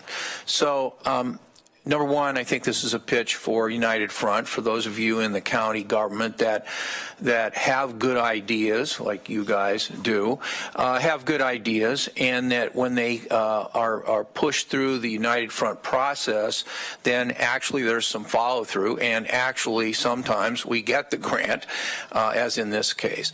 So I think it's a pitch for United Front, for the board. I know really all the commissioners are very supportive of United Front. We've had, over the years, we've had commissioners say, well, gee, you know, we're going back to Washington, D.C., we're asking for our taxpayer dollars back. Gee, why don't they just send them to us? Well, you know, I don't know. I guess it's because it works that we try to do it that way. And it doesn't work if you don't ask. So to me, the United Front process isn't just a matter of the big wigs in the county deciding what is a good idea to be pushed. It's getting good ideas from within the county organization, and really for our friends from Lane Council of Governments and other partners in United Front, other people in our community that see a potential for grants, that if the political leadership of the community, the mayors of Eugene and Springfield, the county commissioners, the city councilors, that have more access to our elected officials that are senators and representatives, maybe we will have an opportunity to really push these ideas through. It would be nice if the elected officials themselves could initiate these ideas, but sometimes that does happen. But more than likely, it is people who, like you, on this end of the table, that have your pulse on what federal grant opportunities might be, even in what I would call a pretty grim period of U.S. history, namely the Trump administration. And that's my opinion, but even in this grim period, I still think there are opportunities. And then last but not least, as to you guys and your role in all of this, it's nice to see, you know, you're a little old to be poster children, but it's nice to see, you know, people that have lived their lives in one direction, and then through whatever process, and I don't entirely know, some of it might be the coercion of the law enforcement system and jail and prosecutors, and some of it might be the support and the positive. And I have to say, I am more of a humanitarian. I kind of think people do better with encouragement rather than force. But I'm also a parent, and I know that force sometimes is necessary. And I also know that as a former prosecutor, sometimes you have to get people's attention, and the jail system does get people's attention, and it is a, you know, adult version of a timeout that sometimes is necessary before some of this other stuff can kick in. And I would just say that it is really remarkable to hear you talk about this. It really is. It's something that people who are voters who don't go through this process that you've gone through, to have people come and say, you know, my life was changed by this, and I'm not offending, and I'm not hurting people, and I'm not digging through the garbage behind somebody's business, or I'm not threatening an elderly woman walking down the street. I'm not, my life has been changed, and physically and mentally, I'm, you know, a functioning member of society. I have a job, and I can go out and lose a softball game and enjoy myself and not hurt people, you know, and you're not hurting yourself, you're not hurting other people, and you're better parents for it.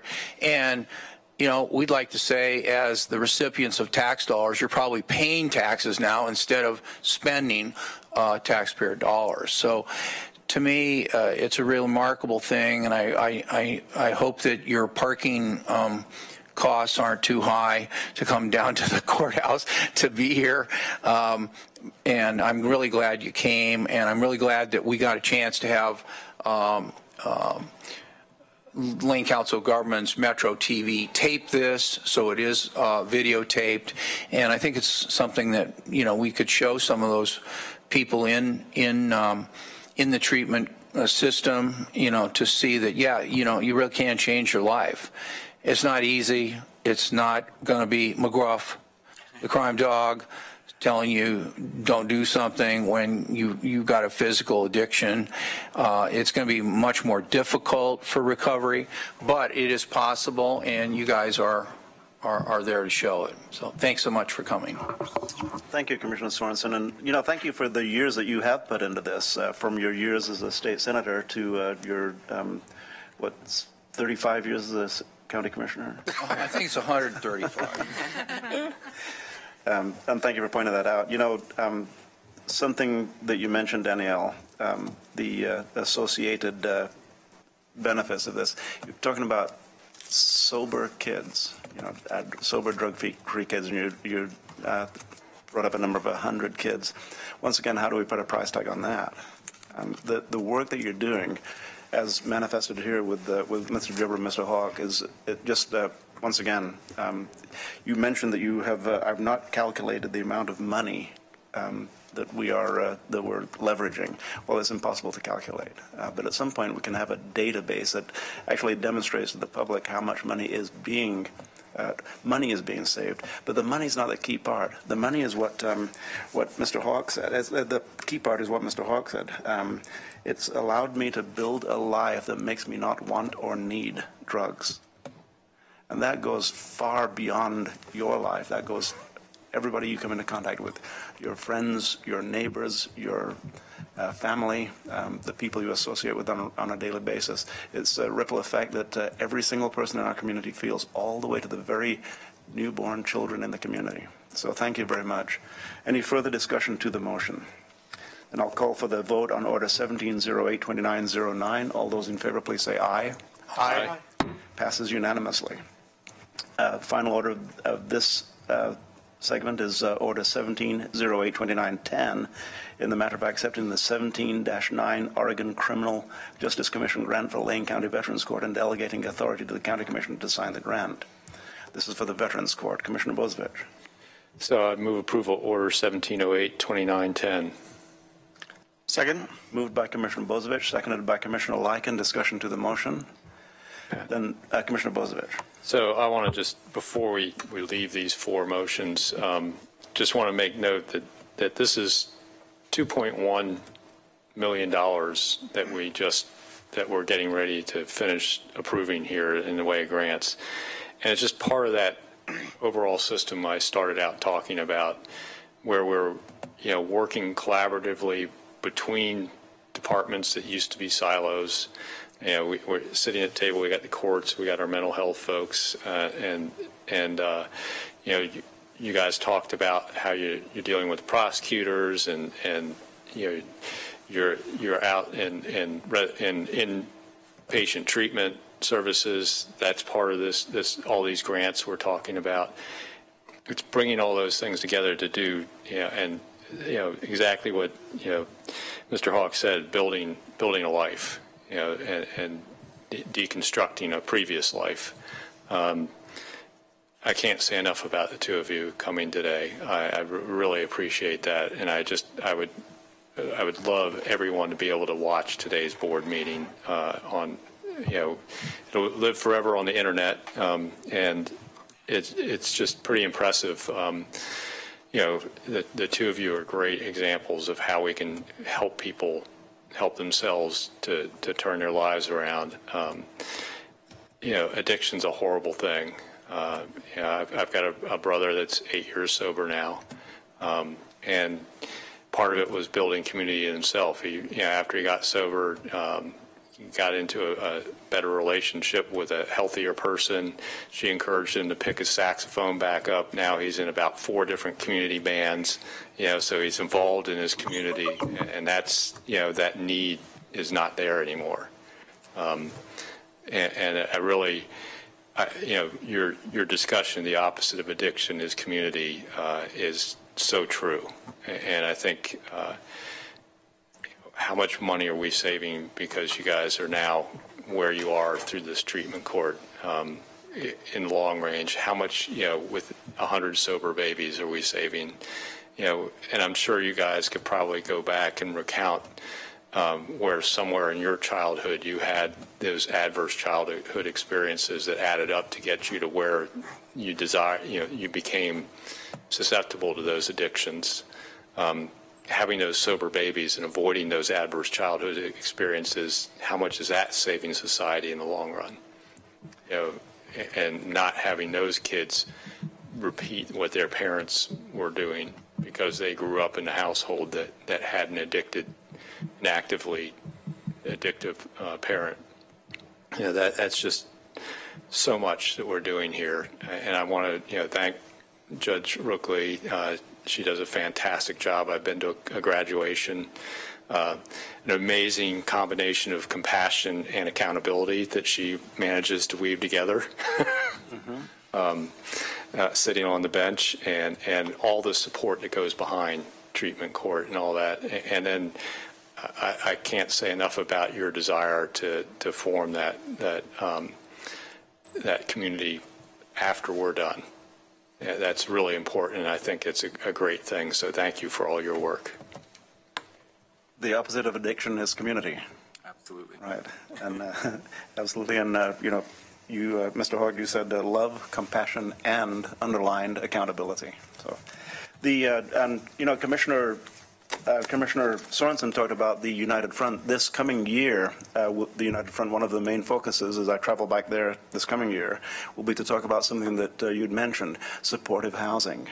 Because none of our work is going to come to fruition if we don't have the supportive housing for the men and women who go through our programs. If they go through the program and don't have a place to live, if they go through the program and don't have a place to live that has intensive casework surrounding it, then the chances of success are highly diminished. So that'll be a main focus this year of the interdisciplinary work that we perform in housing, in public works, in our criminal justice system, and in our support system. So once again, thank you very much. You've already given consent simply by being here to show up on the internet. So keep an eye out, because your words are inspirational. Your words will go a long way beyond this room and beyond today. Thank you very much. Further discussion to the motion? And I'll call for the vote on Order 1709-29010 regarding Veterans Court. All those in favor, please say aye. Aye. Aye. Passes unanimously. Thank you. And I'm going to stand up and thank you very much for being here today. Yay. Thank you.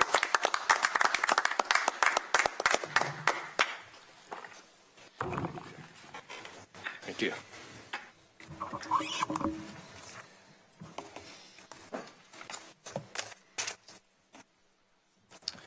Give the room just one moment as Mr. Saba steps forward, and I believe that we can probably move forward without the administration. We're moving forward to our public works. Item 8A is the first reading, and setting the second reading on public hearing on Ordinance 1353. Mr. Saba. Thank you, Chair and Commissioners. Ordinance number PA 1353 in the matter of amending the Rural Comprehensive Plan to redesignate a 1.95 acre property from residential to industrial, and to change the zoning from rural residential to rural industrial in accordance with Land Code 16252, 16400, 12050, 16292, and OAR 660-004-0018. The applicant is Walsh, and the purpose of this plan amendment is to change the subject property from residential to industrial in order to facilitate the expansion of a trucking facility that's located on the adjacent parcels to the west. This is the first reading. The second reading will be set for public hearing on September 12th. Okay. Is this inside of what we call the Clear Lake overlay? Is that, No, this is Twin Buttes Road, just off of I-5 near LCC. Perfect.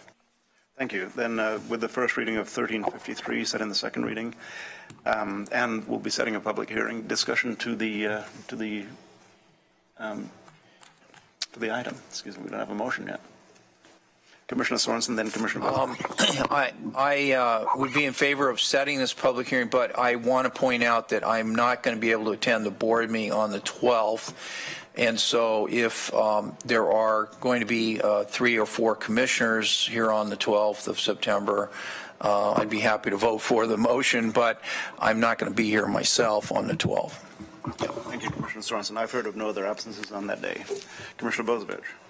Thank you. So I'd like to move approval of the first reading and setting the second reading and public hearing for ordinance 1353 for September 12th, 1:30 time certain.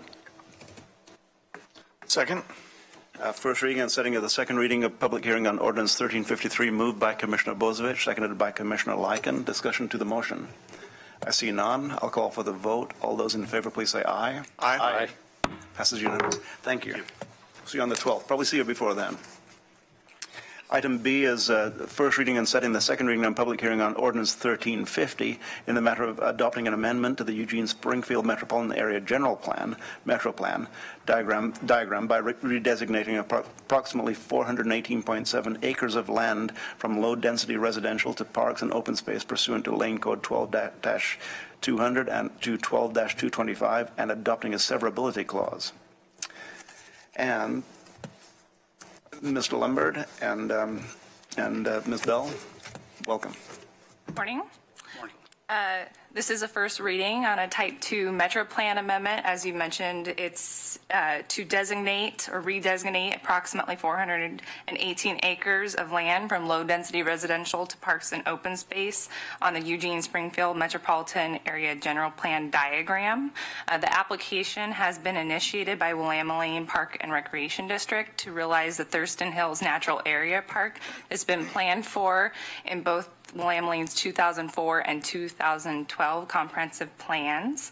The area affected is comprised of 9 tax lots, and it is within between the Springfield city limits and the Springfield's urban growth boundary, and therefore it requires co-adoption by City of Springfield and Lane County. The board is asked today to set a second reading and public hearing for September 18th at 7 p.m. This will be a joint public hearing between City of Springfield City Council and the board, and it is a Monday. There will also be a work session at 6 p.m. and it will be held at Springfield City Hall. I'd also like to introduce Andy Lombard, Senior Planner with City of Springfield. He's the project lead for the city's review of the plan diagram amendment and then also a concurrent zone change application. We're available to answer any questions should you have any. Thank you. Any questions or comments on item number 8B? Commissioner Sorensen. Is this the meeting of the Board of Commissioners at the Springfield City Council Chambers on September 18, Monday night? Yes. 6 p.m.? Yeah. Okay. I just wanted to make sure because I will be able to attend that meeting and I will plan on attending it. Okay. And Amy, you said 7 p.m. 7 p.m. time certain for the public hearing and a work session at 6 p.m. At 6 p.m. Thank you. Thank you for that clarification. Further discussion, Commissioner Bozievich. So not discussion, but I'm ready to make a motion. Ready. Thank you. Okay. So I move approval of the first reading and setting the second reading and public hearing for ordinance 1350 for September 18th at 7 p.m. at Springfield City Hall. Second. Ordinance 1350, second reading, moved by Commissioner Bozievich, seconded by Commissioner Lycan. Discussion to the motion. I see none. I'll call for the vote. All those in favor, please say aye. Aye. Passes unanimously. Thank you for coming over today. Thank you, Ms. Bell. Thank you. And we'll move along to item 9A, County Council. I see no one from County Council present. Mr. Mokrajewski, any announcements that you're aware of? Not aware of any. Item 10A, we do have an executive session today. Thank you. Yeah. Item 10A, County Administration announcements. Thank you, Mr. Chair. I have a few items. I'll tick through these, try to do that quickly. Had an opportunity last Friday to have lunch with our developmental disabilities staff. We do these monthly SAC lunches in departments just to connect with employees and discuss issues. So it's a great team in developmental disabilities, and we talked a little bit about the legislative session. One of the areas we actually were really concerned even up until the end of the session was funding, state funding for developmental disability services at the local level. And fortunately, we actually ended up in a pretty good situation. And so pleased with that. Nonetheless, we have a number of vacant positions there. I believe 3 or 4 positions that we're in the process of filling, and an extremely high caseload for our developmental disabilities staff. I heard anywhere from 60 to 90. I heard one person say 97, caseload of 97 families that they're working with. And so really high caseload for individuals there, and hopefully with the additional staff that will aid in their work. A high rate of Spanish-speaking individuals that we're dealing with. So there are a couple of folks who are Spanish-speaking who were there to talk about that work. And generally speaking, we also talked about our health and wellness efforts and some discussion about the Live Well Center. And so a good opportunity there to connect with our developmental disability staff. They have a little bit of a shift in management there. Andrea Musicant, you may know, is serving as the interim assistant director for Department of Health and Human Services, with Karen Gaffney moving into the director slot. And so they have another supervisor who's filling in as temporarily as the manager there. And so it's a nice opportunity to see individuals have career development opportunities to continue to build their skills.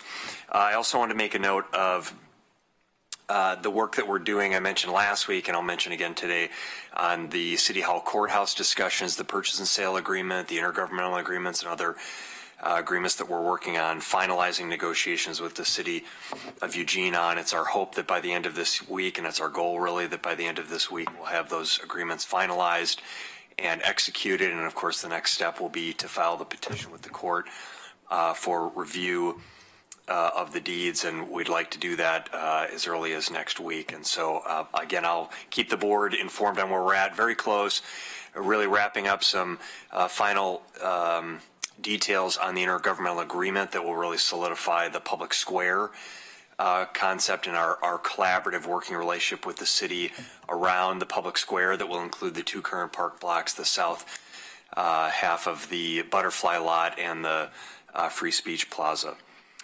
So we'll keep you posted on that one. This evening, I think you all received an invitation to the 5-year celebration of Trillium and Lane County's partnership, and so that will take place at Island Park in Springfield, I believe at 4 p.m. this afternoon. Yes, 4. So an opportunity for, I'm attending, and hopefully there are other, I know there are other county officials that will be there. And the smoke will be gone by 4 p.m., I've heard. That's our hope, yes. I actually heard that officially. So. Commissioner Bozovich, maybe Commissioner Bozovich will talk a little bit about our meeting yesterday with Junction City Mayor and City Manager, but we continue to find opportunities to meet with leaders in rural communities throughout Lane County. I wanted to also just make a note, as we talked significantly about the Public Safety Coordinating Council work, and Commissioner Bozovich has served as a member of the PSCC for the past year and a half. It's been almost 2.5. 2 years? Has it been 2.5 years? Okay. So I recall Commissioner Stewart being on the PSCC prior to that, and Commissioner Bozovich jumped in. I just wanted to recognize your leadership on the PSCC and how great it has been to have Commissioner Bozovich and his passion for public safety, his understanding of the system, his representation of rural Lane County, but really a detailed knowledge of the important nature of the system functioning as a system. And I think you saw that here today with that leadership and presentation on the funding requests and all the great work that's happening. Finally, I just wanted to note, I had an opportunity to tour the Lane County History Museum. It's called the Historical. They're actually changing the name to the Lane County History Museum. So as you all know, they're packed to the gills.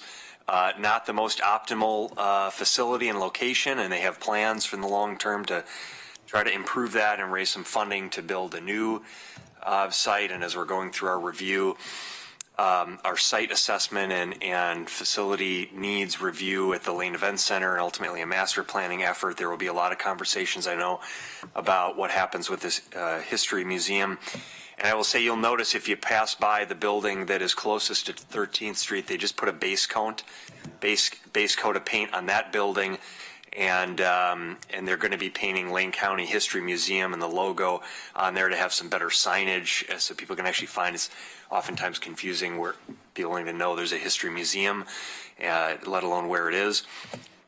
We also are working, Brian Craner has done work, and we're going to be executing an agreement to paint the entire, both buildings, the older building, trying to remember the years, 1955 and 1959, I think, are the years of those two buildings, as well as do some other extensive repairs to that facility. So we've been doing a lot of work in partnership with the museum and the board, and there's some costs there that we're working through on funding, but just wanted you to know that we really have been working in collaboration with the museum and their staff and board there, and making sure that those are our facilities and that the county is partnering and contributing towards their ongoing maintenance. So you can look forward to seeing some improvements as you drive by 13th Street to those two facilities over the coming weeks here. That's all I have, Mr. Chair, unless you have questions. Thank you, Ms. Morgreisky. I have a couple of comments. I'll wait on those responses to your statement. Actually, I won't. Regarding the museum, I believe, is it the Delta Rotary Club that got involved with the funding for that? Yes, yeah. Helped actually do some of the work and funding for that portion. Mm-hmm, for that portion. The more extensive, there's about it's probably $120,000 to $150,000 in actual work to paint the other building, as well as do some duct repair and significant work that needs to happen there. So the Rotary has done some of the base coat on the older building, and then we're going to do the more extensive work with both those facilities. Right on. And I will reserve, I have a few more things to say about the museum surrounding a tour that I took at the museum. So moving along then with Commissioner Business. Commissioner Business? Thank you. Announcements is what it's called. Commissioner Business Announcements. Commissioner Lycan. Thank you, Mr. Chair. And so, first of all, I want to say thank you for allowing me to be late this morning. Just want to give a quick update. It was a terrific celebration. A lot of people. I was surprised how many people attended this morning, but the signing of the transportation bill by Governor Brown, and it's mostly a celebratory signing, as I believe she actually signed the actual bill a couple weeks ago or something like that. But what she's doing is she's traveling to different parts of the state, which I think is fantastic, and to have a kind of a signing that's kind of a celebratory signing, and with those involved. And so, but it was fantastic to represent not just Lane County, but the Lane Area Commission on Transportation as well, and then of course the Association of Oregon Counties. And one of the things I chose to do, and in fact, Governor Brown set the tone perfectly, because she talked about this was teamwork. And it really was. If there was ever a teamwork involved, this is what happened to make this happen. But I really wanted to make sure I spent time thanking all of the staffs involved, whether it's here locally, LCOG, our association staff. They deserve a tremendous amount of credit for making this happen. And of course, Senator Beyer was there, and he was the final speaker. And it was perfect that he batted cleanup, if you will, because if there was somebody who put it on his shoulders to make it happen, Lee Beyer did that. And one of the things he pointed out, and again, it goes to the teamwork, he did something unusual with the joint committee that was put together between the House and the Senate, and that was he was not going to have two co-chairs and two vice chairs. It was going to be four co-chairs, four equals, two Democrats, two Republicans, and to make sure it was going to be completely and totally bipartisan, which it was. And with Senator Beyer, Senator Boquist, Representative McEwen, and Representative Bentz, and all four played such a huge role in making this happen. But it was great being there, and so I want to say thank you, Mr. Chair, for allowing me to be there on behalf of Lane County, and it was just fun to hear from the speakers, but more than that, just the overall uplifting and upbeat of the mood was fantastic. Thank you, Mr. Chair. Well, thank you for being there, and thank you for the work that went into this, Commissioner Lycan. You've spent a lot of time, a lot of hours beat after 7 p.m. at night working on this, I understand. So, and you mentioned the bipartisan effort. It's great when the legislature just toss aside the labels. And you mentioned Lee Beyer and Brian Boquist, two of the senators up there who do a superb job working across party lines and erasing party lines. Thank you. Further announcements, Commissioner Bozievich. Thank you. I'll try and be quick, but it's been a very busy week. As the administrator noted, we went out and met yesterday with the mayor and city manager for Junction City, just in our effort to try and increase coordination and communication between the municipalities in Lane County and the county government. And one of the things we discussed was our shared concern for the Junction City Hospital funding should the provider tax get placed on the ballot and repealed, and whether that might affect OHA's budget, and having to keep an eye on that situation jointly and watching what happens with OHA's budget over the next year or so and through the short session.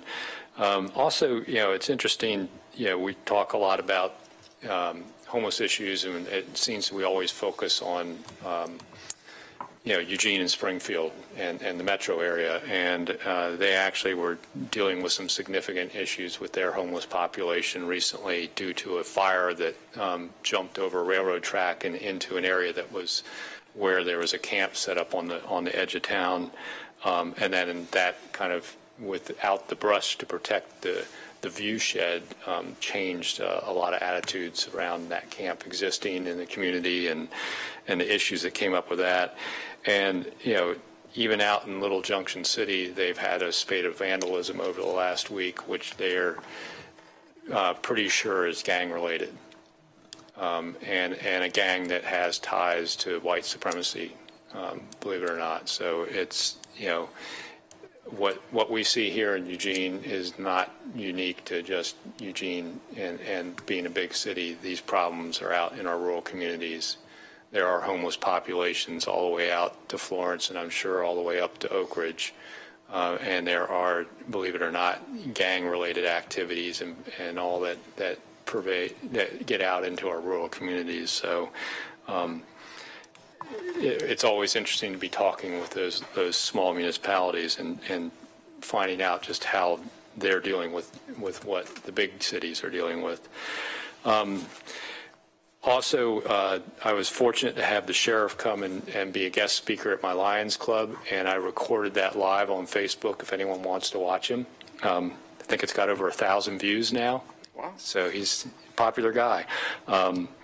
Also, I have a Facebook post up right now that's a link to an ODOT survey, which I would like to encourage everyone out in Lane County to go to and fill out, because they're asking for you to very briefly, and it takes less than 5 minutes, maybe even 3, to fill out this survey. But the first question is asking you to kind of prioritize where they should spend some of this new transportation bill money.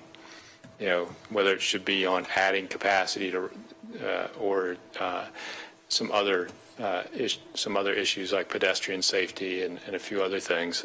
So it's your opportunity to give ODOT direct input as a citizen on how they spend transportation funding. So you can go to my Facebook page for that. Also want to note that Chair Farr and I were at the Human Services Commission yesterday and had a presentation on the big grant they ask for every year from the federal government, and that's the HUD Continuum of Care grant. So as we were talking about the United Front and things that we need to be talking about, that Continuum of Care grant funds quite a bit of the transitional and emergency shelters and some of those rapid rehousing efforts that we do in Lane County. And it's an important piece of other stuff we were talking about today with having the availability for housing to get folks that are in treatment programs to be stable. And that those little pieces, which leads into the whole discussion of supported housing and overnight camping programs, and it all starts weaving together And it's amazing how much what we deal with on the Human Services Commission is bleeds over the Public Safety Coordinating Council's work. So it's pretty interesting. And when we get to agenda items, I want to talk about federal letters for a minute. So I'll wait till we get there. Thank you, Commissioner Bozovich. Further announcements? Commissioner Lycan. So, Mr. Chair, thank you very much. One thing I meant to mention, because this is another thing that Governor Brown had mentioned before comments, and I just wanted to echo, and that was just very much appreciating the first responders, those who are involved in fighting these horrific fires here in the state of Oregon. And she gave pause to that. And I was really pleased to hear her do that, because there's a lot of folks that are really not only fighting the fires, but they're such significance that it's clearly putting their lives on the line. And so I really appreciated that. And also just to think about our American citizens down in the Southwest, particularly Houston in Louisiana. One of my very best friend in the world, his son actually works at one of the hospitals, and haven't heard an update in a couple days, so we'll see where that is now. If anybody can take care of himself, he can. He's a retired Special Forces Green Beret in the U.S. Army, and was a medic. And now he works as a nurse at one of the large hospitals down there, but it'll be interesting. 2 days ago, his place had not received high enough waters to flood, but that was 2 days ago, so we'll know then. But just a real special thought in the fact that we have people from all over the country flying down there, including some of our National Guard folks. And so the governor made sure that we sent folks down there to be helpful, and just thinking about them and just praying for them as well. I appreciate that, Mr. Chair. Thank you. Thank you, Commissioner Lycan. Commissioner Williams. Thank you for that, Chair Farr. I'd like to just acknowledge, yesterday I went out to Public Works and met with division managers and Director Elsie. They gave an overview of what they do and a brief thumbnail of how they do it, which was very brief because the work that they do is comprehensive. It's very, very large, as you all know. I had a pretty good indication of it. It reinforced in me probably the most valuable takeaway that I had was the incredible talent, experience, and dedication that all of those folks display in the work that they do. And I congratulate Director Elsie on putting together a great team. I realize a number of these people have been in place. He's kept them in place. I think he just celebrated his first anniversary with Lane County. But I can't say enough about the quality of the work that they do, the high degree of professionalism, and on a personal note, the extreme patience they've had with the new guy. Because I really, as Commissioner Bozovich knows, when you have a rural district, you get a whole lot of phone calls from constituents about all sorts of things. And this newbie really didn't know where to place the call, so I just, this makes sense. And I'm sure that a lot of the calls that I made over the last few months were misdirected to wrong people. But I received probably pretty much the standard response is, we've got this. And what a comfort that is for me to be able to get back to the constituent concern in a very timely manner, and I'm talking in my experience the same day as a contractor for nearly 40 years. When somebody called in and asked for a bid or some other information, you had to be on top of it or you lost it. And so it was just a real delight and inspiration to me to attend the directors meeting, division managers and those that really gave me an opportunity to see the quality of the services and those providers of those services in Public Works. So thank you for the time. And you'd mentioned to me the members of 626 Admin Pro who actually do the work in the field of the. How much have appreciated them, and you had membership there too. And you also mentioned to me that when you're giving a tour of your district this last week, you were standing at the top of the Middle Sister, right? That's one edge of your district. Well, I don't quite have the stamina nor the legs to do mountain climbing. I wished I could get the last 20 years back, and maybe I could do that. But, right. What a difference a few years makes. Commissioner Sorensen. I'm good. We know you're good, but what do you have to say about it? I just wanted to say it so you guys would know. Yeah.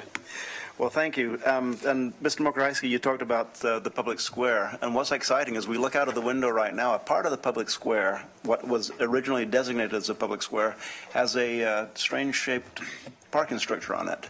And a part of the discussion that we're going through is returning the public square to what was originally intended to be a public square. And that's pretty exciting. It's going to involve a farmer's market, but it's going to involve a public open space, much the way the founders of the city and of the county had in mind. So it's really exciting as we move forward. The only other thing I'll mention right now is that, I did have an opportunity to tour the Lane County Historical Museum, and it's I didn't look at any of the exhibits, which are amazing exhibits squeezed into the area that they're in. They're not very dynamic with their exhibits because they don't have very much room to move new exhibits through.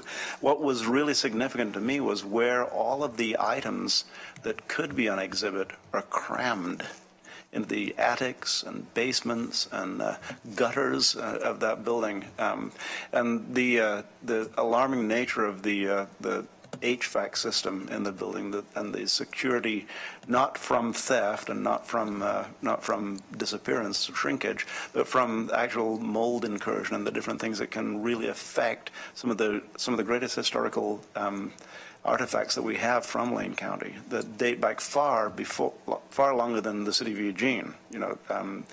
So one thing that we're talking about is how do we find a place, not just to beautify the outside of the building, but ultimately how are we going to find a place for the museum to actually display its exhibits in a more dignified fashion. Ultimately we'll be looking at a building for the museum.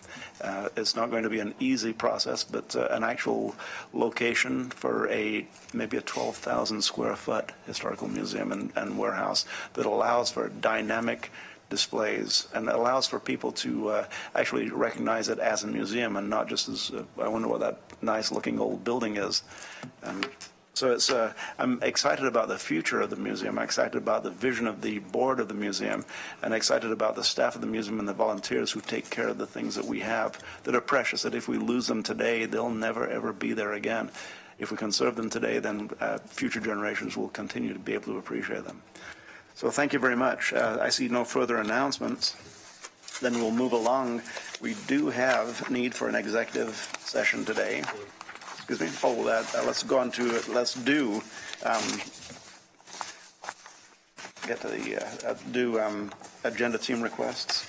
Commissioner Bozievich. Thank you. So we did hold a legislative committee meeting also last week, and one of the things that kind of came up was a request by the Go Rail folks, which are the freight rail lobbying group, I think, to supply a letter of support about some legislation that might change the process and how the people cross over between rail systems and all that, and some regulation of that. And it was apparent that there wasn't enough information for us to make a judgment to support their position or not, and it's going to take Mr. Kyler some time. And it kind of came, and it sort of was towards the end of the meeting, and I think Commissioner Farr, you had already left, so we really didn't have ability to give much direction. So I'm kind of looking for three head nods to allow Mr. Kyler the more than 15 minutes to look into that letter and see if it's something that will, and he maybe come back to the board as an agenda item with a support letter. There also was a very recent request that even came in yesterday for support letter relative to the tax discussions that may go on in D.C. about protecting some of the like local and state tax deductions that are important to local government and a few other local government tax issues as far as, like the tax exemption for municipal bonds and those issues.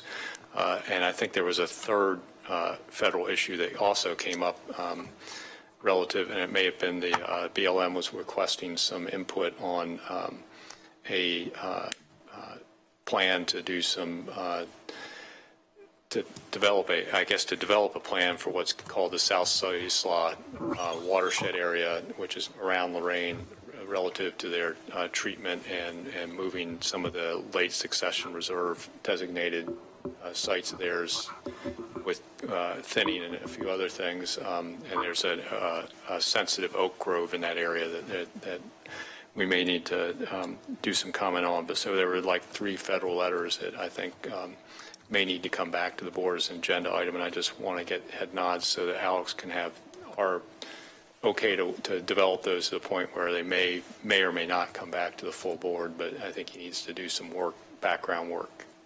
Mr. Mulker, is that adequate specificity for you on that? Okay. Do we have the head nods? I think you have Commissioner Sorensen. I just wanted to say something regarding the Go Rail group and the their involvement with local governments around the Northwest in particular, but really just us. This organization and the related organizations to it have been really quite involved in federal transportation issues, working with local governments both on the safety side of highway safety, traffic safety, as well as on the freight rail side to promote rail over trucking. And some of the mayors in Lane County have been involved with the organization. Also sheriffs and state representatives and county commissioners. The organization has gone through, Go Rail has undergone a number of organizational changes, but I got pretty involved in it when I was a state senator on the transportation committee, and I've gone to a couple of their national trainings and programs, and I just think that it's really a good cooperation with local government. I've met paramedics, I've met police chiefs, I've met state highway administrators who have gotten involved with Go Rail. And I just think it's something that we should be looking for partners, and that's a partner that I think is a good partner for local governments. So in terms of your specific ask, do I think we should investigate whether this is a good thing for us to specifically endorse? Yes, I do. But I just want to make a broader point about traffic safety, the involvement of the freight rail industry and sure, they have a financial interest in this, and we have to realize that we have a different interest than they do. But on the other hand, I think they are looking for partners in their effort. And, you would not normally think that a paramedic would be necessarily involved in promoting commercial freight rail. But I've met paramedics that recognize that when we get freight onto railroads, we are saving the taxpayers money on the traffic side. We are lowering the risk and number of people that are affected and killed on our roads. we are saving local governments substantial amounts of money because of the pounding that occurs on our roads. So it to me all ties together. And yes, they are a commercial interest, and we have to, and I think the Commissioner's right, we have to make sure we figure out what our role is in any given issue. But I just want to put a pitch in for it, that it's you know, got the potential of saving us money. A few years ago, our Public Works Director and I, and this is before our current Public Works Director, but we had a visit with the Northwest representative for GO Rail on the topic of how much money would getting more freight off of Lane County roads save Lane County taxpayers. That's how, if you want to forget about all the other components of this and just focus on one, which is the cost of bridges, that's really what it comes down to, if you have freight going on county bridges, you've got a lot of money being spent.